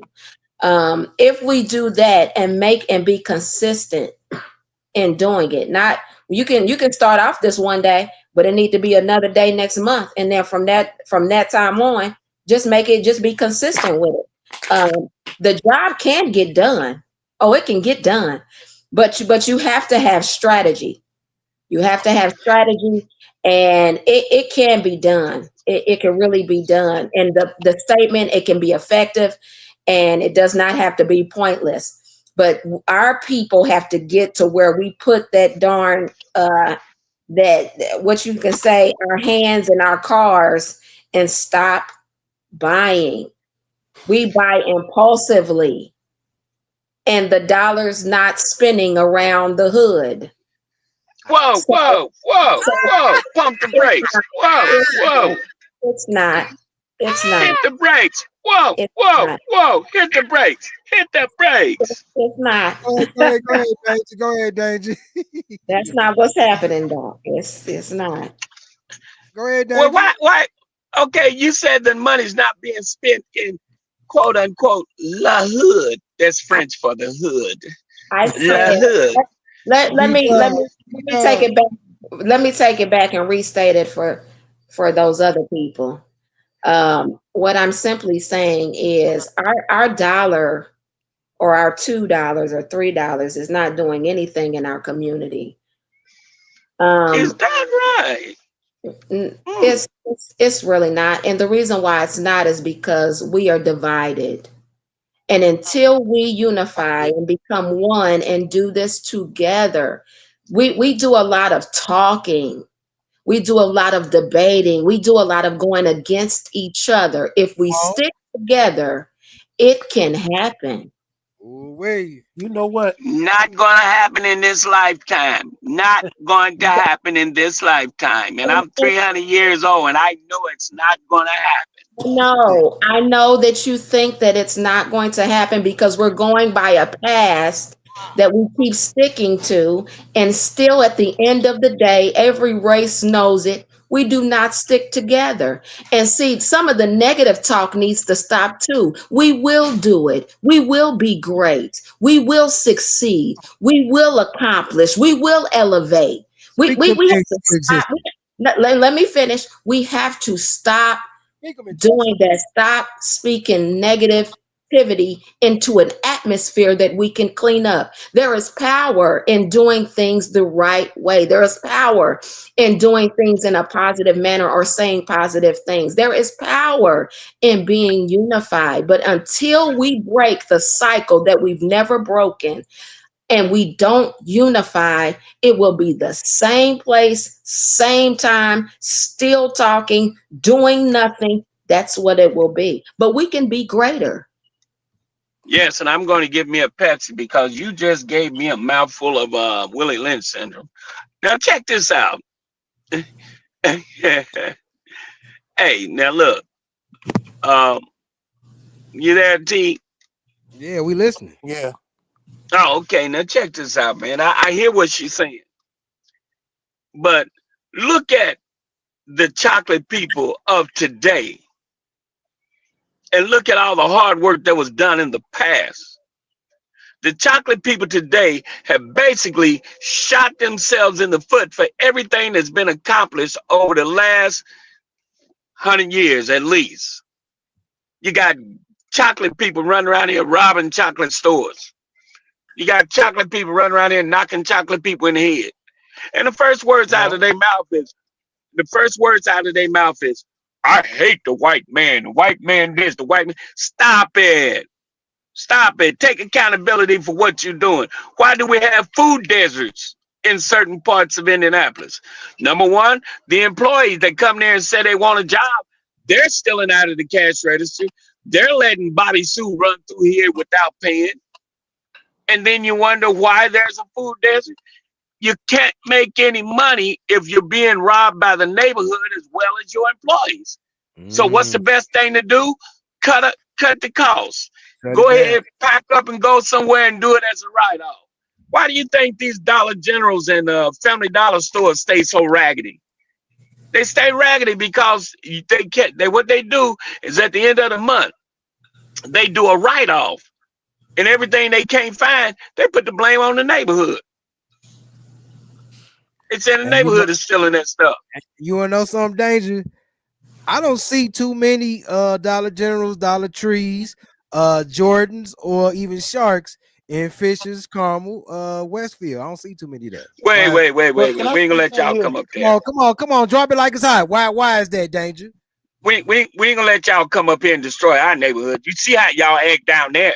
Y'all get across 96th Street and y'all done lost y'all mind. Stay down by 38. Stay down by 21st. Don't come up here at 96 where we got sensible people at. Don't hurt them. You know what? I'm gonna tell you something. Go ahead, you know go ahead, black, Mr. Tony. when black people unify, it's usually because all of them need the same thing. When they were doing the things back in the 60s and 70s, it was because they all were on the same level. Mm-hmm. So what did they decide to do? They decided to change that part of the problem. Put them on different levels. Just like the Jim Crow thing. Separate them, make one better than the other one. Then there's a confusion. So I'm going to make you higher than this one. So now that you raised me up, I don't need what they need. Come on. And you keep doing that around. Then you flood the drugs in, flood the gangs in.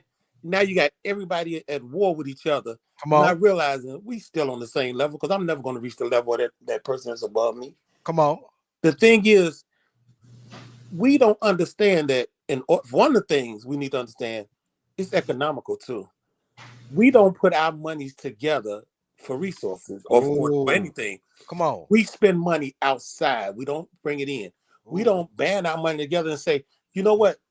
I got 50,000, you got 70,000, you got 20,000. Let's all of us put our money together. Let's open our own store where our own people can come and shop. This is a story I read a while ago. There was a beach in Indiana that said no blacks, no Jews. Oh. The black people got together and protested to do it and to wrote the signs. The Jews said, no, let's just put our money together and buy the beach. Come on. The black people said, no, we just going to protest.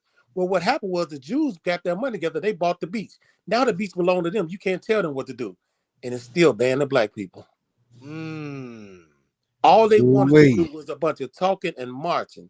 They didn't want to put their money where their mouth was. We need to start putting our money where our mouth is. Man, he just dropped church right there, y'all. He just dropped church. That still goes back to unity. You can't do nothing with division. If you put me against the next woman, that's who I'm gonna have war with for the rest of my life. If I choose to, it takes a change of mindset.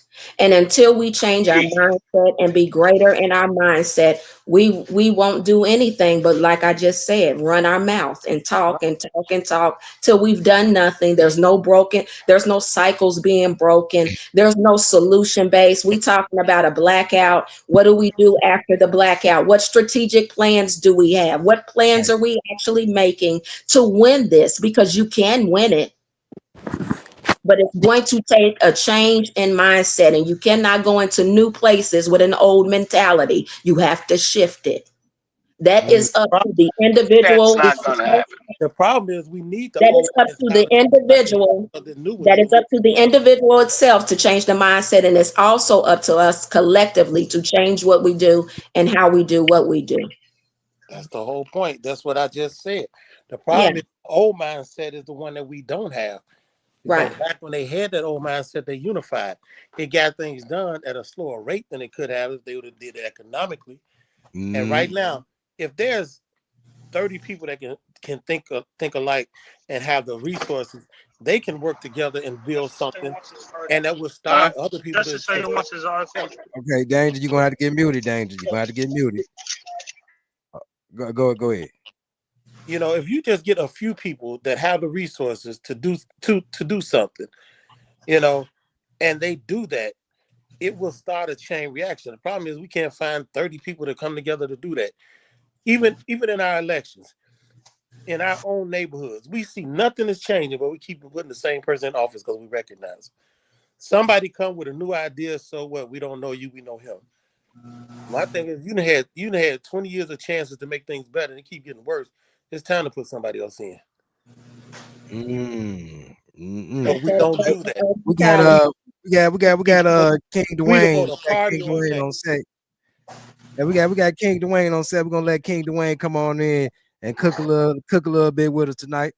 What up, King Dwayne? What's up? I see we in the Lord's house yet again, huh? Yes, sir. Yes, sir. Yeah, man. Kudos to everybody here. No, I ain't got a whole lot to say, man, because I like what I was hearing so far, and I'm not trying to shut the momentum down. You know what I'm saying? Oh, But okay. I did want to interject to say one thing, um, based on what I was just hearing the brother Tony say, and something that said earlier. Um, I keep hearing, boycott, boycott, boycott, and where not to take your money, where not to take your money, where not to take your money. I keep hearing that, but I'm not hearing where to put it. You know what I'm saying? Mm-hmm. That's the one thing I'm not hearing. I'm not hearing where to put it. If there's no plan of where to put it, then taking it away from somewhere don't really mean nothing. One thing that we gotta understand is that everybody understands that we have the highest consumer. You know what I'm saying, amongst everybody. Everybody understands that. To go back to what Kiki said about the impulse, yes, we be on some moves, and everybody know that. So even when it comes down to electing an official, they're trying to get why are they trying to get the black vote and trying to go here and go? They know the impulse. They know how to play that. So with us also, you have to not just be given directives of where not to take stuff, but we talk about where to take things because we need to be stronger. We need to be stagnant. So, those are the things that I'm wanting to hear that I have.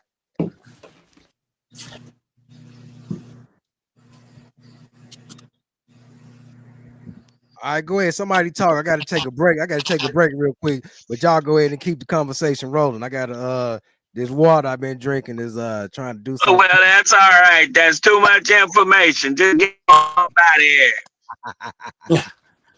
Well, I like what King. Hey, what's up, King? How you doing, boss? I like what he said. What you gonna tell us where not to put our money, but it's gotta go somewhere. So where do we put it? Give us an alternative. You don't have anybody in the black race, and I hate to say black because y'all, most darker skinned people get upset, but you don't have anybody in the race that you can actually trust to take the money and do the right thing.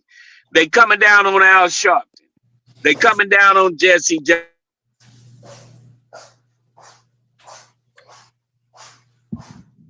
He's scamming. Danger, you went out.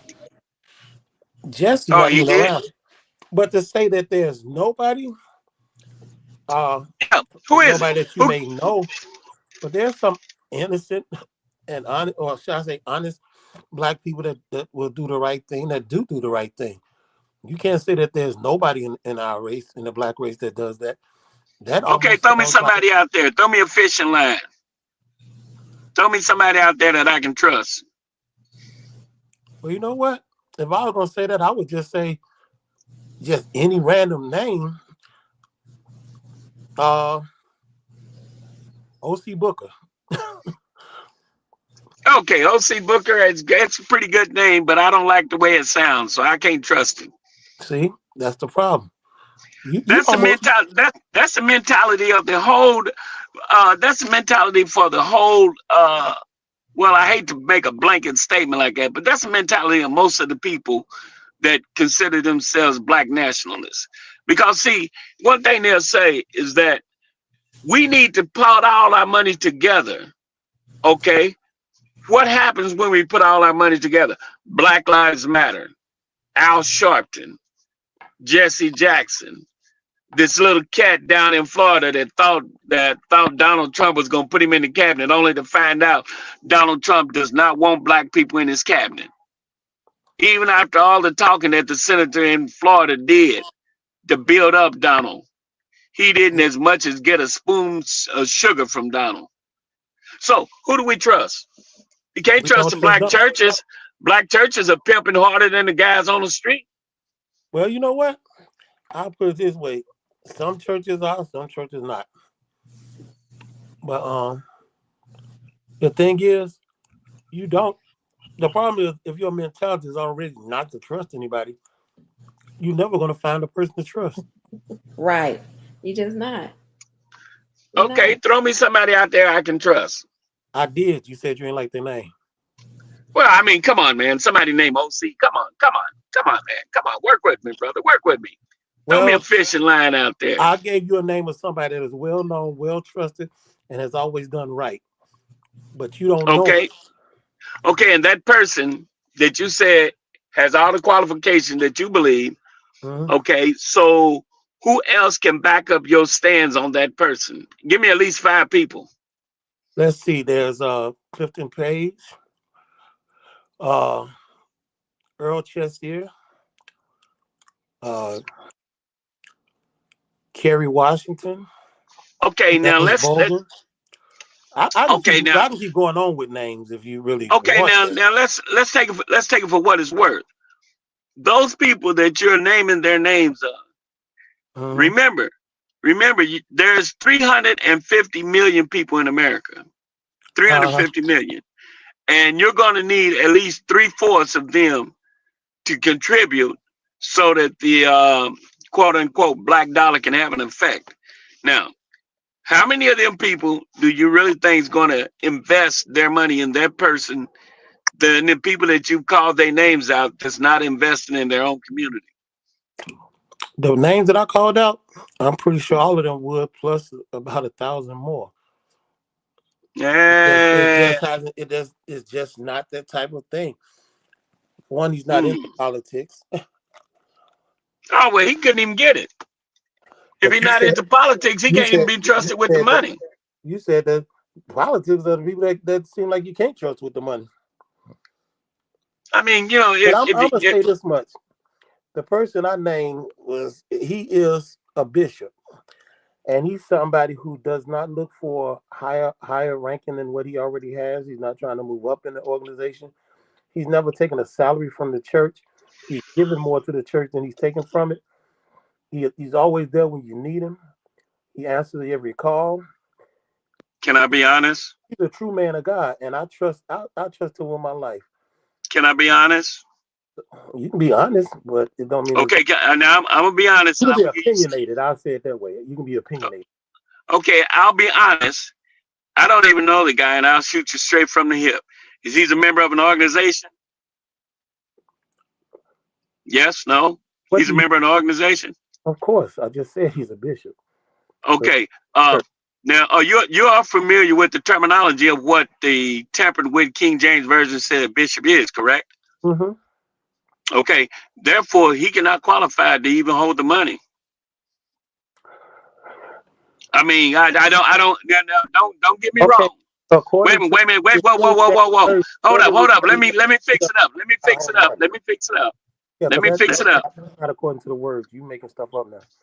No. This is all factual. I don't even know the guy, I can assure you. The reason that they chose the deacons to do it and found deacons because the apostles felt like they should not have to deal with those matters. Not that they're not qualified, not that they don't have the ability. Because for one, as a bishop, you need that ability and that knowledge because you're not an apostle. But to let them focus on the ministry, let them focus on what they need to focus on. Let the deacons focus on the business. That's what that was okay. about. So you're telling me that bishop, and don't take this the wrong way. I'm just on the outside looking in. You telling me that bishop had the gift of divine healing? Never said. You know what? Healing comes. He don't have it. He's not a bishop. Huh? He don't have it. He's not a bishop according to the King James Version that most people say they live by. That the bishop had divine healing either. I'm trying to figure out what Bible you done read. What Bible you done read? Because if you want to go with me on the Bible, you got to come with something that's actually there. Okay, facts is, you said he was a bishop. You know the qualifications of the bishop. Bishop must be blameless, right? Uh-huh. And the bishop must have the power to also to heal the sick, which is spoken of in the book of James. Is that not correct? That's not a qualification of a bishop. Okay, well then you just said the man's not a bishop. No, the man is a bishop, but that's not the qualification. He can't be a bishop if he's a member of an organization. One wife. Let me tell you the qualification. Blameless. If he's his own home well, because if he can't rule his own home, he can't rule the house of God. Those are his qualifications, not what you just said. Okay, well let me ask you this question then. If he's a bishop, If he is, I don't know the guy, and I'm almost sure if I talk to him face to face, I can prove that he's not what he's supposed to be. If he's a bishop, does he, being a member of the organization, does he have a head over him that's over his organization? Yeah. No, he's not. He's not qualified to be a not. He okay. I'll say it like this. To the word of God. He's not. He's not qualified to be a bishop under the teaching of the Apostle Paul. You know, Paul. Okay, let me ask you something. Was Paul an apostle? Yes, he was. Was Peter an apostle? Yes, he was. Who was over their head? Bad terminology, sir. Their head was the Spirit of God. Who was over Paul's head? Who's over Paul's head? According to what he's according to what he wrote in the King James Version, and most people say they believe in, he was a prisoner of God. That's why he the apostle that was left in charge when Jesus left was Peter. Peter was over the apostles. Whoa. Bishops have different levels of bishops, but not all on the same level. No, sir. No, sir. We ain't gonna go too far, but go ahead. Yeah. Let's get away from this subject because he gonna upset me with misquoting and misdirecting the word of God. Yeah, that's what most people say when they find out that they're wrong.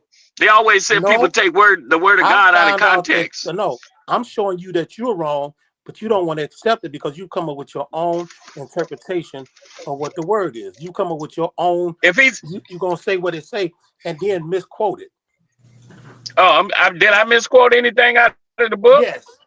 Yes, you did. Which one? What did I misquote? Where's it written in the Bible that the bishop must have divine healing? He ain't supposed to heal the congregation that he's sitting up over. Where's that at? Where's that written at? Did not the book say that if there are any? Did not the book say that if there are any sick among you, let them call for the church?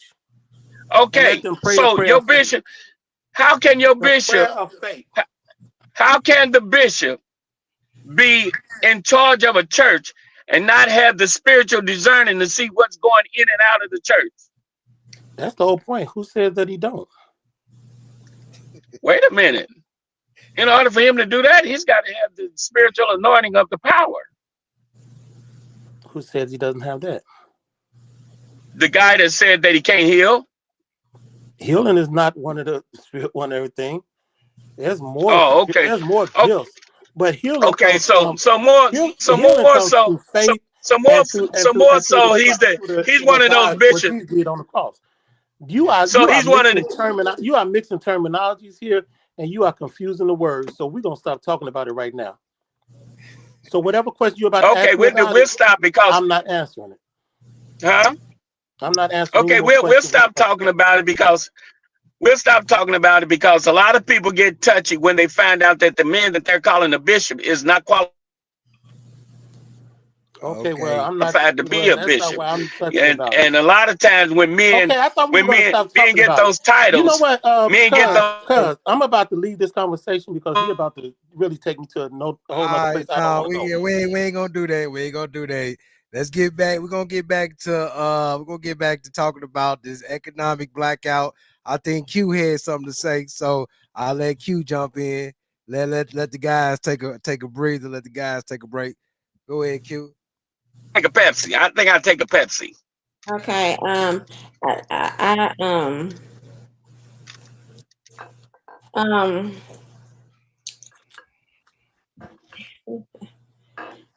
really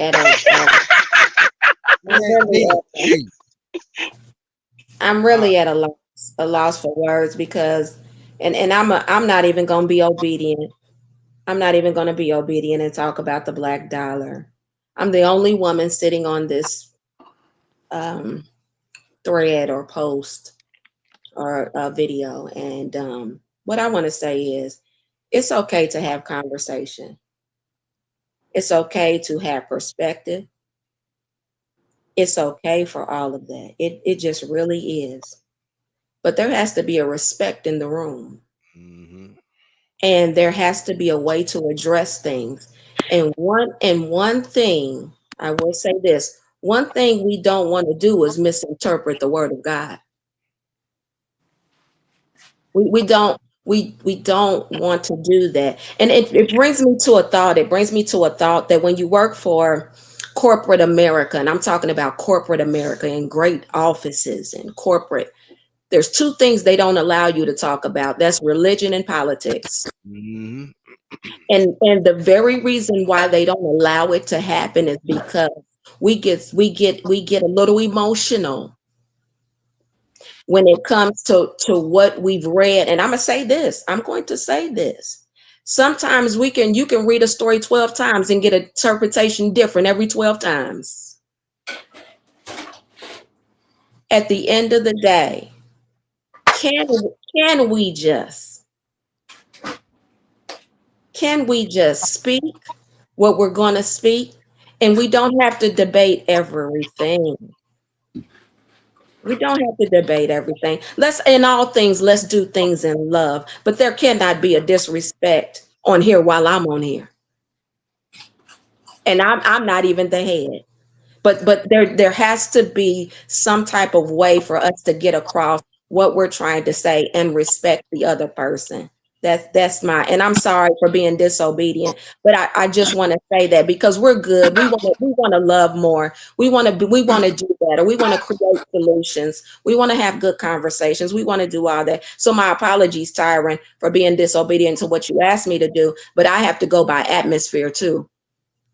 No, you speaking good because I was going to address it too. Like over here, we can talk about anything, and they know Danger know my ground rules. That we can talk. Is that pretty much my ground rule is this: when somebody get disrespectful, get out of line. Sometimes we handle that, but I believe the conversation between Minister Tony and Danger that was going well, but you can see some conflict going on because one party saying, "Hey, you misquoting the word of God," and you got to, you're gonna piss me off and keep going. So at that point, when you see it getting ready to go off the rails, we'll slow it down.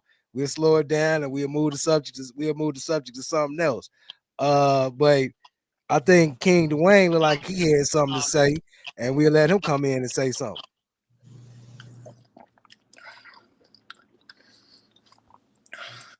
You got to unmute yourself. Nah, I want to see the topic move forward just as much as you do, because I mean, Okay. it seems like it gets stagnant. And yeah, those are topics, man. You already know. Oh yeah, it's touchy topics. Talking about religion and politics. Absolutely.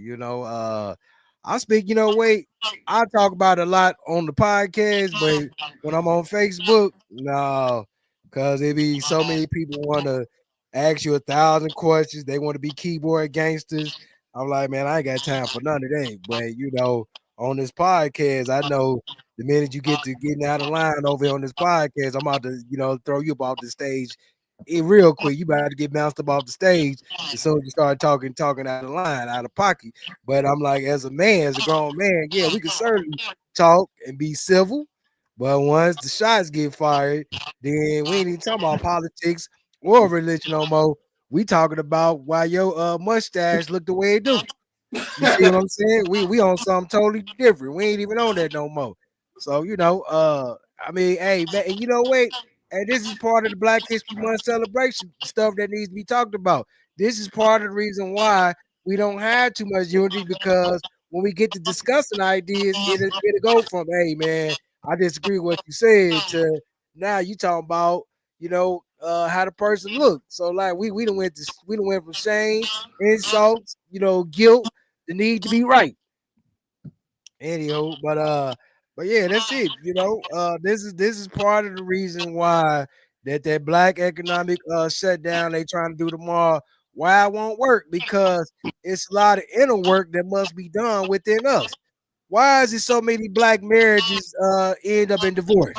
Why are there so many black people that's not in relationships that desire to be in one? You wanna know why? Because we as people, we do not know how to deal with other people. You know what I'm saying? There used to be a time where when you say thank you, guess what? A lot of people say you're welcome. I'd have been in so many drive-throughs and I say thank you. You know what they respond with? Yep. Like, what is yep? What is Yelp? Where's the thank you at? I mean, where's the you welcome or even no problem? You know what I'm saying? My pleasure. These are stuff that you respond back with, but now it is went to yep. Yep. Or if they say anything at all. That too. Come on. This is what we gotta work on before we can even start talking about coming together as a people. Before we even talk about putting our money together, we gotta work on why are we, we gotta work on the barriers that we had to fight through. We gotta work on, what they say, emotional intelligence. We gotta work on, how to talk to others, how to speak. Ladies, I'm getting ready to get a little vulgar. Please forgive me. And men, we gotta work on cleanliness. Come on now. It's some women they don't even know how to clean their vagina. It's some men don't know how to clean their penis, but they talking about sticking it up in somebody, having sex, but you ain't clean, and then they wonder why they done had to go to the gynecologist or they done had to go to the urologist, and now they got an infection. These subjects that we afraid to get on in the church. But come on now, we need the church to address these things. Where's the church at? Yeah, you got somebody talking about there go your money and all this other stuff. Wait. They said what? What they say? I ain't catch you. You know that video I sent you over there talking about that go your money. Then at the end of the thing, you want to talk about then at the end of the thing, he talking about I see your healing. Listen, the woman 400 pounds. Don't worry about no money. You don't want to talk about the real stuff, man. The most disciplined thing to be disciplined to is telling the one part of your life, your members, your complete temple, denying it because you need to make sure it knows control versus just giving in, just pounding that thing back, pounding it back, and then we walking around. Oh, don't say nothing, don't talk. No, man, listen, I don't even know how somebody end up 400. But I'm definitely not about to sit up here and feel sorry for nobody. I'm not about to talk crap either. But I'm not going to sit up here and be like, dude, how in the world? Dude? Like, where your life, it's just like where in your life your house gets so hoarded where you got to step over everything. Come on. So that lets me know that in your spirit, it's hard for the Holy Spirit to ever get in. Because like on the inside. Stepping over this, trying to trip over this, that, other. We got too many areas that on the outside is obvious what the Lord must be fighting through, tripping over to get through to the inside of us that trip. And that's why I was going to say earlier, and I kind of was wondering, should I say that? But I'm going to go ahead and say it because Kiki made me want to say it. If we go really, and I think Brother Tony said something earlier too about the scripture. If we talk about the things, the qualifications or whatever, now we need to go back to the fact that that's a community and those are our neighbors. And the 10 Commandments break down how it talked to the heads of the house, breaking down how it should be before you even leave out, because your house is the first thing that is in order, because one thing you're supposed to be able to control anywhere. So when can we agree on homes, maybe start some trusts amongst our families, whatever? When can we do that with our money before we worried about everybody else? Come on. Because we might need to have some family compounds, some land, some homesteads or something that we can say as a family, this is. So when this crap really hit the fan, we got a whole family compound we can go through. About I don't know how many acres worth of stuff we can go to. That it ain't just mine, it ain't just Lord Joe's, it ain't just Kiki. It's all of it's a number of people in your family that belong to. Because I'm telling you, it's going to get wild. It's going to. Where can we go? You know what I'm saying? So I think it starts with the family at the end of the day. Well, you know what? No, go ahead.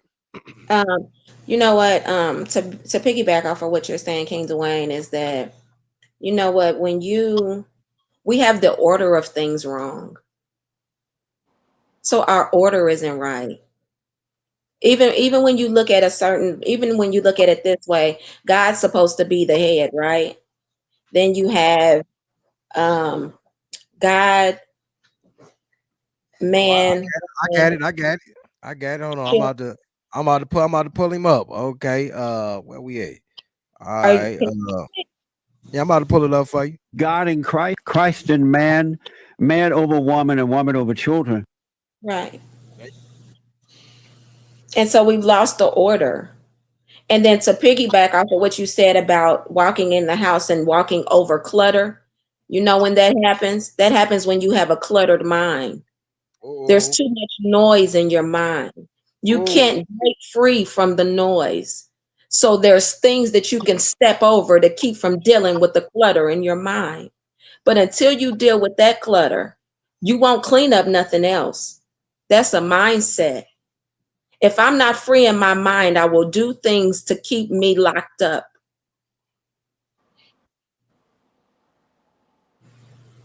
We're dealing, this is everything. We already know what it is. Everything is, all this is spiritual. This is spiritual. And it's spiritual warfare. And when you understand what spiritual warfare is, you'll learn how to deal with it. And you can't deal with it alone. You got to have God going into this. So you have to, the reason why we're messing up in the world right now is because we've lost the actual order, and that's God first. We've lost the order. And so everything is hectic because the foundation that we've set is unbalanced. It will never work. Change your mindset. Mm-hmm. Hey, have the fellas calm down. We want to hear from the fellas. Y'all cool? Y'all calm down now. We want to hear from y'all. Minister Tony, you still there? Oh, I think Minister Tony done dipped off on us. Go ahead, Danger. Hey man, let me say this real quick. I didn't lose myself, but I will say this to anyone that was offended by what I said. We can talk all day long, but it's the book that's going to count. And just like back in the day, if you present yourself, if I present myself to being an apostle, I must do the work of an apostle, not what some organization said. Because at the end of the day, that organization might not even be in line with what the word said. So, you know, if the brother should show up again, tell him I apologize for ruffling his feathers, but I'm solid at where I stand. You know, because at the end of the day, the book says, shall I obey man or shall I obey God? And he lets you know that either you obey God or you're not going to make it. And when I quote something, sure. Okay. Do you believe that in order for the black community to flourish, that we have some other inner workings that we need to work on before we can even start talking about pulling our resources and money and stuff together? Yes. Yeah, but it all starts back at square one. If you notice, when the black movement really started going forth, it started going forth out of the house, which they call the house of worship. So when you get that straight, then you can get the rest of it straight. But as long as I'm right and everybody's wrong, to quote Rush Limbaugh, I'm right and everybody else wrong. That's the reason why you don't have anybody that you can say 200 or 300 million people gonna give money to lead the charge, because nobody actually think the person that they say is good enough to control the money will control the money. No, and you know what? I heard that discussion when I was on my way getting ready to take a bathroom break. I wanted to hop back in it. I'm so glad you brought it back up, because no, I wouldn't trust nobody with my money as you know, no black person with my money as far as I can see them. I wouldn't trust them. To be honest with you, I don't even trust these banks no more with my money, you know, because what's that dude? I'm gonna call his name. If he want to say something, he can. Jay Morrison. He came out, Jay Morrison, a couple years ago. He started with the little black. He was trying to redo what you call Black Wall Street, and he had it was called the Tulsa Real Estate Fund. where he was telling people, yeah, you give if you give $500, he said, this is what I'm gonna give you once we buy up all the land and the property and whoopty whoopty woo, and we recreate Black Wall Street. He said, this is what I'm gonna give you. And you know what? Them people never got their money back. And he never built up, bought any land.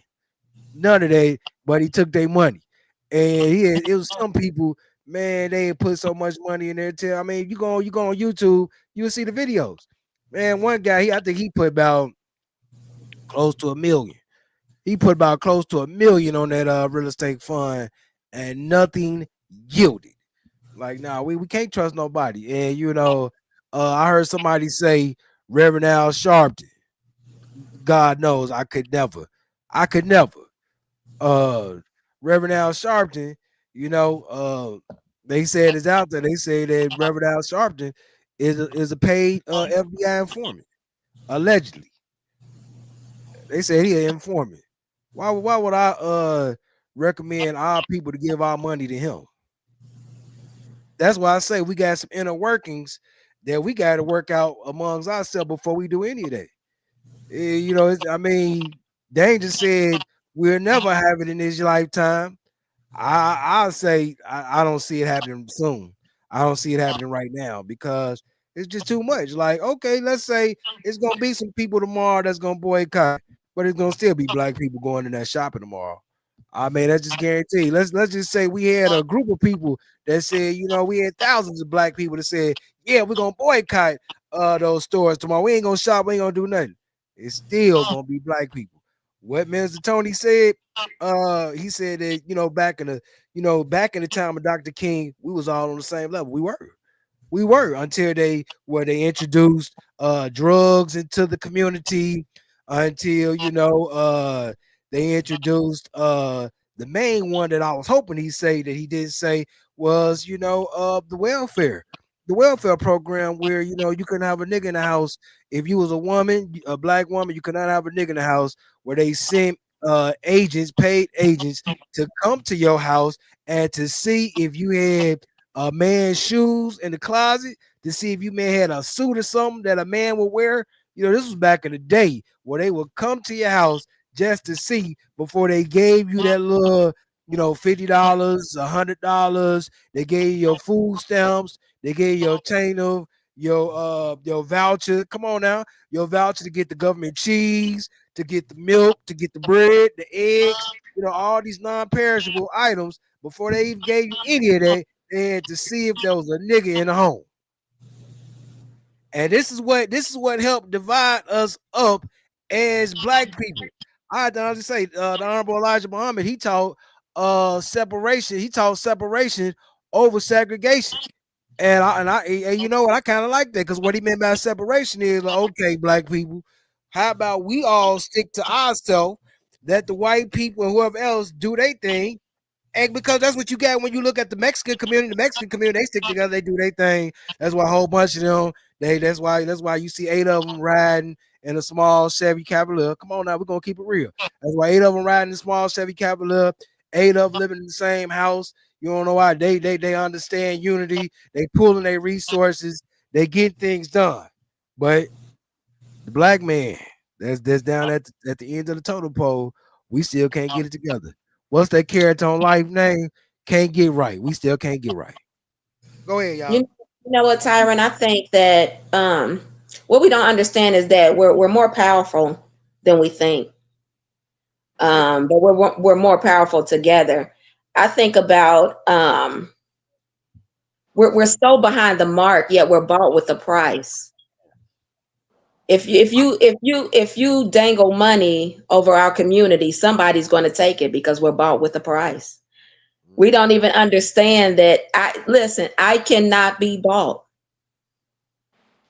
There is no, like, we're just really not, we're really not thinking in a way to where all we can see, you know how you can be going through something and all you can see is what's right in front of you.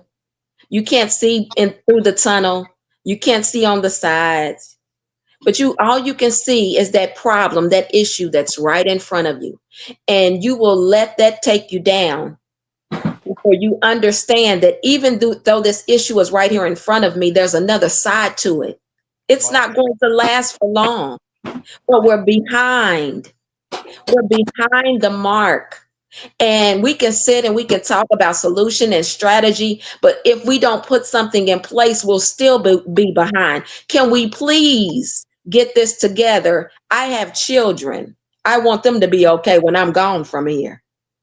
Can we please get this together so our children won't have to suffer? Because this really isn't about us. This is about the legacy. The legacy. Our children live after us. So we just gonna throw our hands up and say, well, this ain't gonna work. No, I want to try. So the people that want to try and want to build solution and strategy, y'all come with me. The ones that don't and think it's not gonna work, you go somewhere else. Because I want to do this for my family. And it can be done. But you have to change your mindset and you got to put work in. You know what? I ain't even know how late it was, man. Let us go ahead on and wrap it up. Well, we was getting it going. Man, let's get us final. We're gonna do some final last words. I see Minister Tony has joined us again. So Minister Tony, any final last words of have you cool? Have you calmed down? Oh yeah, I calmed down. And I apologize for getting so riled up, but you know how when it comes to the word of God and talking about God's people. I can't stand by and just. But I feel you. I just I am really honored to have been on here today and listen to the different perspectives that people had on the subject. And I don't think anything anybody says is going to change the other person's mind, because I still feel the way I feel. I'm sure Miss Kay, is it Kiki? I'm pretty sure she's going to stay where she feels. King David and Lane. King Lane, okay, and the other gentleman. But anyway, I think everybody's going to still have their own personal feelings and personal opinions about it, because I think one thing that we do agree on is that as a people, we need to learn how to unify. We need to come together as one. Yeah. And we need to have that oneness about us. We don't all have to think the same. We all don't, because that'd be kind of messed up. Everybody had the same personality and same way of thinking. Robotic. But we need to come together as a body, each having its own function and working together in unity.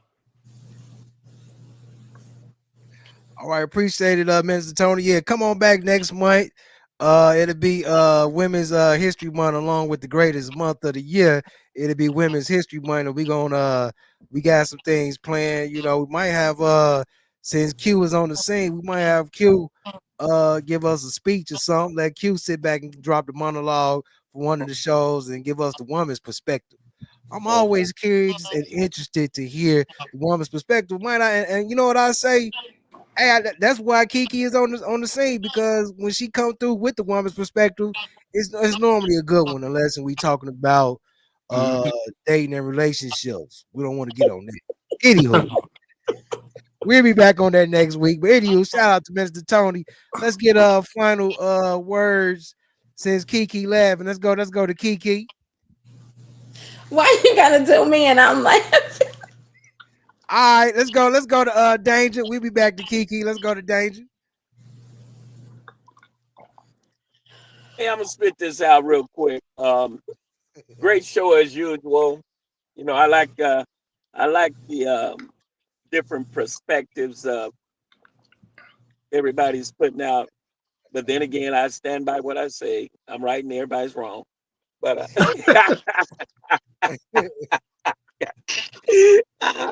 hey, tell Minister Tony, don't take it at heart, you know, because that's me. You know, I believe in battling it out, and I believe in I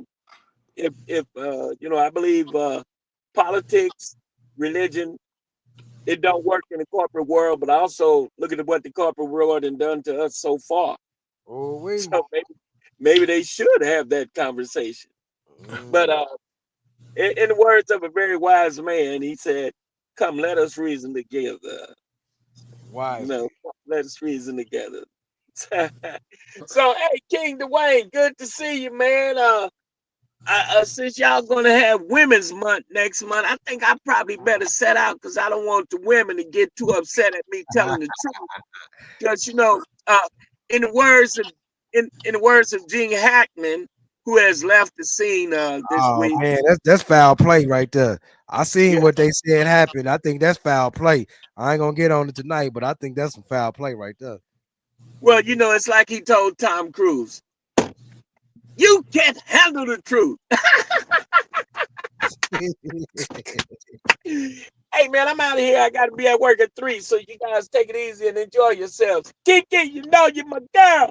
Although I have to set you straight every now and then, because you did be wrong.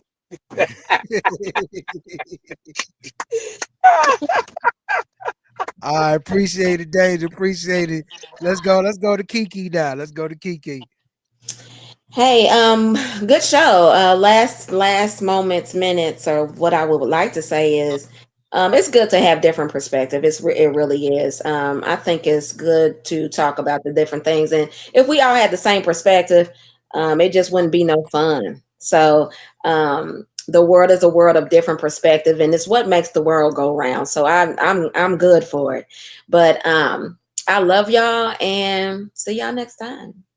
All right, thank you, Kiki. Love you too. All right, King Dwayne. Yes, sir. Yes, sir, man. A good talk tonight, man. Man, I think that it was on point that it was only right that you played your boy. Said God in Christ, Christ and man, man over woman, woman over children. I think it was good that you played that because that's really where the work gonna start, man. It has to, the way change happens is it trickles upward. You know what I'm saying? It has to trickle upward because, as Kiki was saying, yes, there is a level of disrespect amongst us, and I'm gonna say why. As you alluded to it a little bit earlier about the house being broken, I was sitting up there listening to Brother Anton Daniels. Shout out to Anton Daniels. A little bit before your show came on tonight, and one of his videos I was listening to was just talking about how it's like, and you had all these comments and all these people that were speaking in the comment section about how it's like, we've been hearing the conversation for long that it's almost like the women are being incentivized. They're being paid to basically just go in and go out of marriage, go in and go out of marriage, and go in and go out of marriage, and cackling mamas or whoever, girl, you'll make more if you just leave that man, girl. You'll do this and you do that and blah blah blah blah blah. We have an enemy laying next to us, as Lord Joe did a show some time ago. We have an enemy in the bed, man. We have an enemy right there, and we have no idea who we're with. And so, to go even to what Danger said, it's some spare ribs out there. We ain't with the people we supposed to be with or something, because the house itself is off. And because the house itself is off, this is why it's off. Going back to what Kiki said, I believe there's a level of, I call it the line of gratefulness, because that line of gratefulness is not upward like it should be, to where the Most High is honored, like Kiki said. Then it's only one way for the disrespect to come. It don't come up. So once the children look around, because they ain't gonna figure it out if they get older. They look around and they see how many mama done brought in and out the house. And the only thing that's off of here is that daddy ain't here, but we all here. We call it a family. How is that? Daddy ain't here. We got all these schedules and stuff. Daddy can't wake up to you. Daddy can't go to sleep to you. He on schedule. He got a weekend. He got to work. He got to do this. And then that disrespect, the children, they ain't feeling mama. Mama ain't feeling daddy, so she left him. Daddy is having an issue and then not honoring God the way it needed to be. So it's that upward, downward disrespect. So that's where the issue got to start. It's got to start in the house, because that's really only what you control. If that ain't on point, then we can forget about ever being even close to anything we've ever seen decade after decade after decade back with Michael King Jr., whoever, Malcolm X, whatever. you can forget all that. That's not Rosa Parks, you name them all. Yeah, Michael. Yeah, you know that Michael gonna get thrown out there because I know he is. But anywho, when it come down to it, ain't at the end of the day, bruh, ain't nothing. It ain't gonna be no level of respect. It ain't gonna be no level of coming together because we always Kiki saying a beautiful thing, but as long as we always doing this and let me hide this and let me tuck mine, and it ain't going nowhere, bro. And you know where that starts? That don't even start outside the house. It starts right in the house.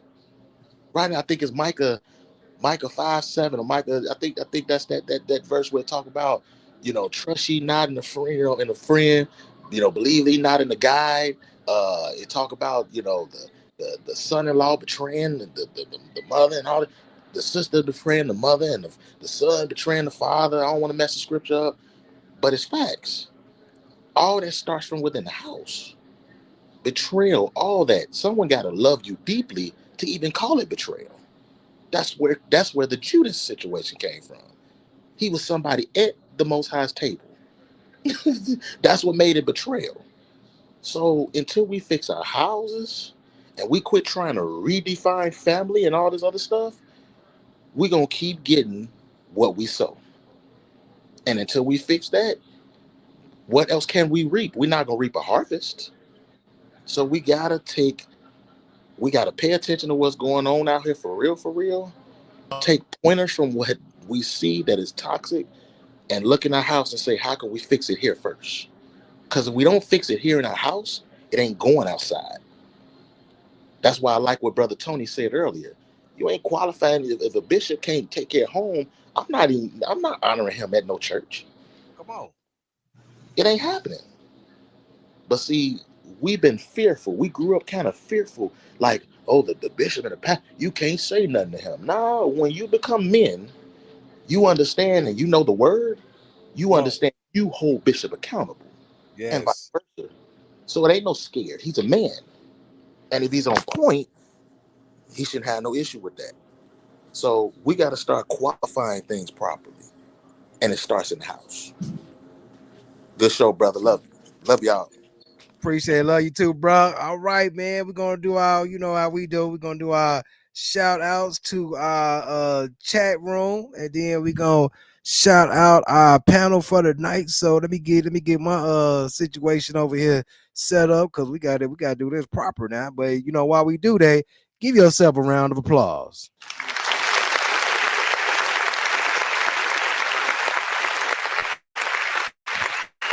Man, so let's go ahead on and shout out our chat room. Who do we have in the chat on tonight?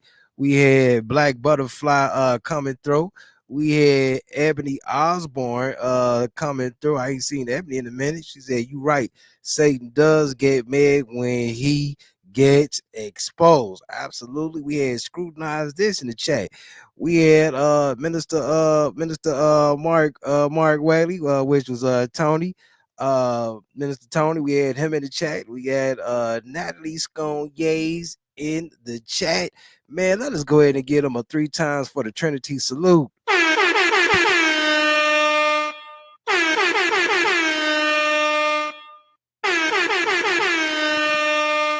Man, as always, shout out to our panel on tonight. We had Danger on set. We had Minister Tony on set. We had Kiki Q on set. We had King Dwayne on set. Let's go ahead and give him a 3 times for the Trinity salute.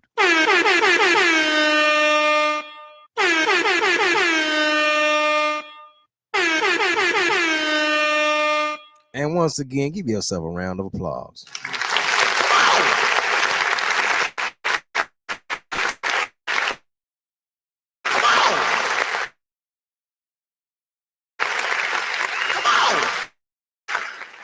Man, you know what? This is Black History close out because you just don't understand, man. You just don't understand whether I get feedback or not. I'm just excited to be able to give you what God gave me. Come on, that's what it's all about. And you know, I am really thankful for the feedback because it lets me know that I am on track with what's going on in the world on today. You know, and I ain't gonna what they say be the dead horse, but what has been discussed tonight is certainly nothing but facts. Is that before we can even begin to think about no, look like we struggle streaming. I gotta turn my camera off. Look like we struggle streaming. But yeah, like I said, before we can even begin to think about economic boycott, we have to do the internal work amongst ourselves that needs to be done. And I believe that this is what everybody has agreed upon on tonight. Because when you think about how can I live with this person? How can I sleep in the same bed with this person, or how can I be friends with this person when there's something else inside of me that we have not addressed yet? They say everybody love everybody, respect everybody all day. But you know what? There are some bigger issues. There are some bigger things that need to be discussed. There are some bigger things, some bigger issues that we have not had a chance to really talk about. So before we begin to do all this, let us talk about it, because I believe we talk it out, we work out the issue. I believe there's gonna be a greater chance. But the thing is, though, is that we have to also, as a people, we got to stop buying into the stereotypes that that the other communities have against us. We was talking about earlier today. We was talking about going to the grocery stores and how the grocery stores, at once didn't like us, didn't trust us, and we fought. They say we fought to go into these certain grocery stores. We fought to go into these certain, restaurants, But the crazy part is, though, they said now that when you go in these grocery stores, they said now that when you go into these restaurants, they walk around, they walk around and they follow you everywhere that you go.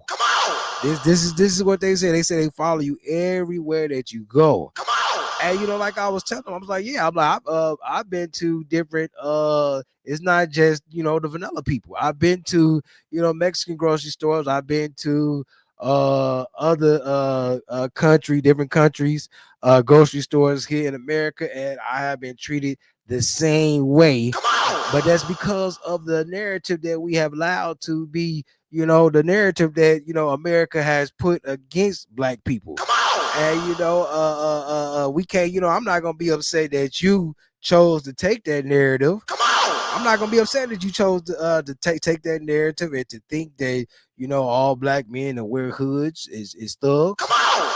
That's your ignorance. Actually, that's actually your ignorance. It's not mine.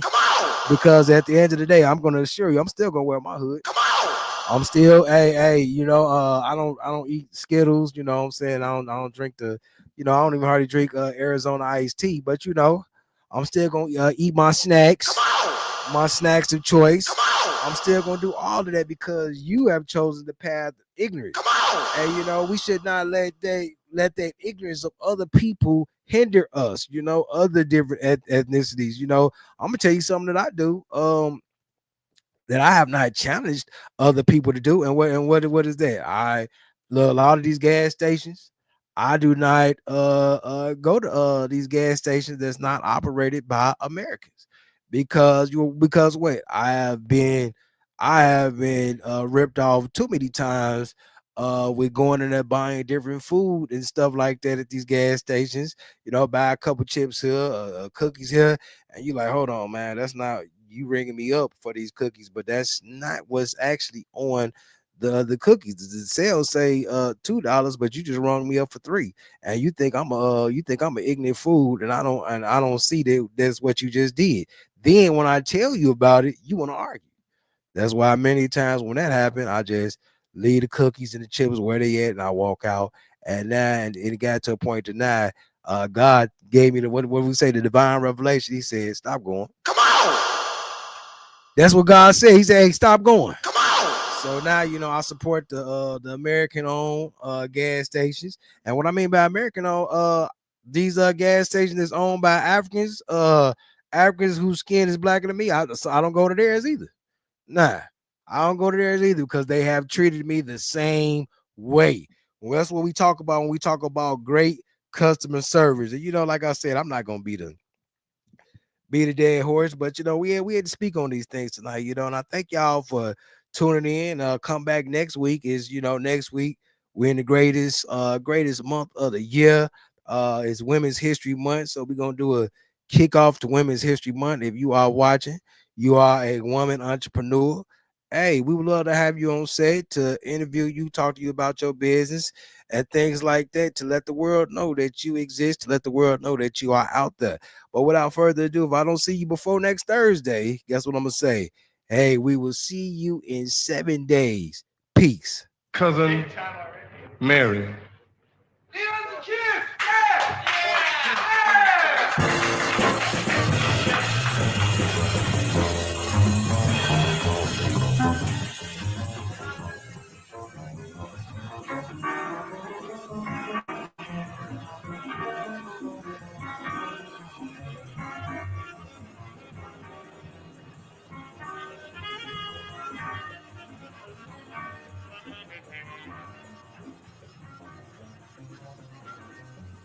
She'll move you, she'll groove you, see through you, prove to you. She will turn a cat into a man, cause Mary, she's home-home, no slow-mo. There's no yo, she's no Joe. She will help her brother take a stand, cause Mary's your little, song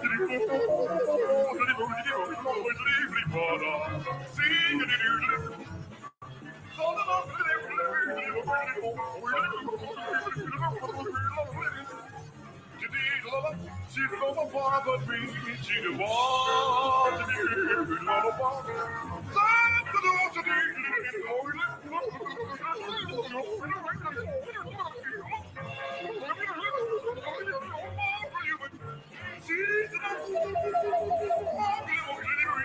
don't bother me.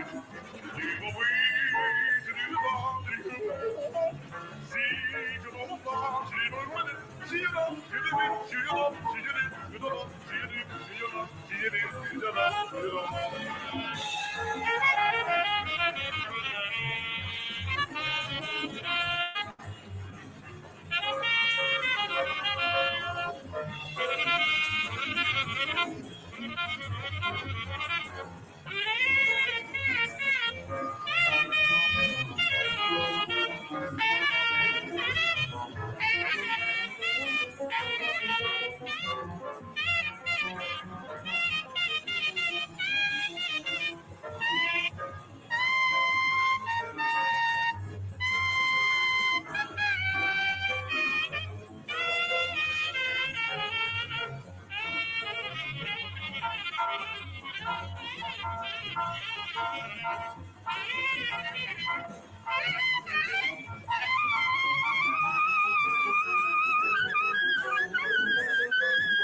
She'll move you, she'll groove you, see through you, prove to you. She will turn a cat into a man, cause maybe she's home for, no slow for. She's no yo, she's no Joe. She will have a brother take a stand, cause maybe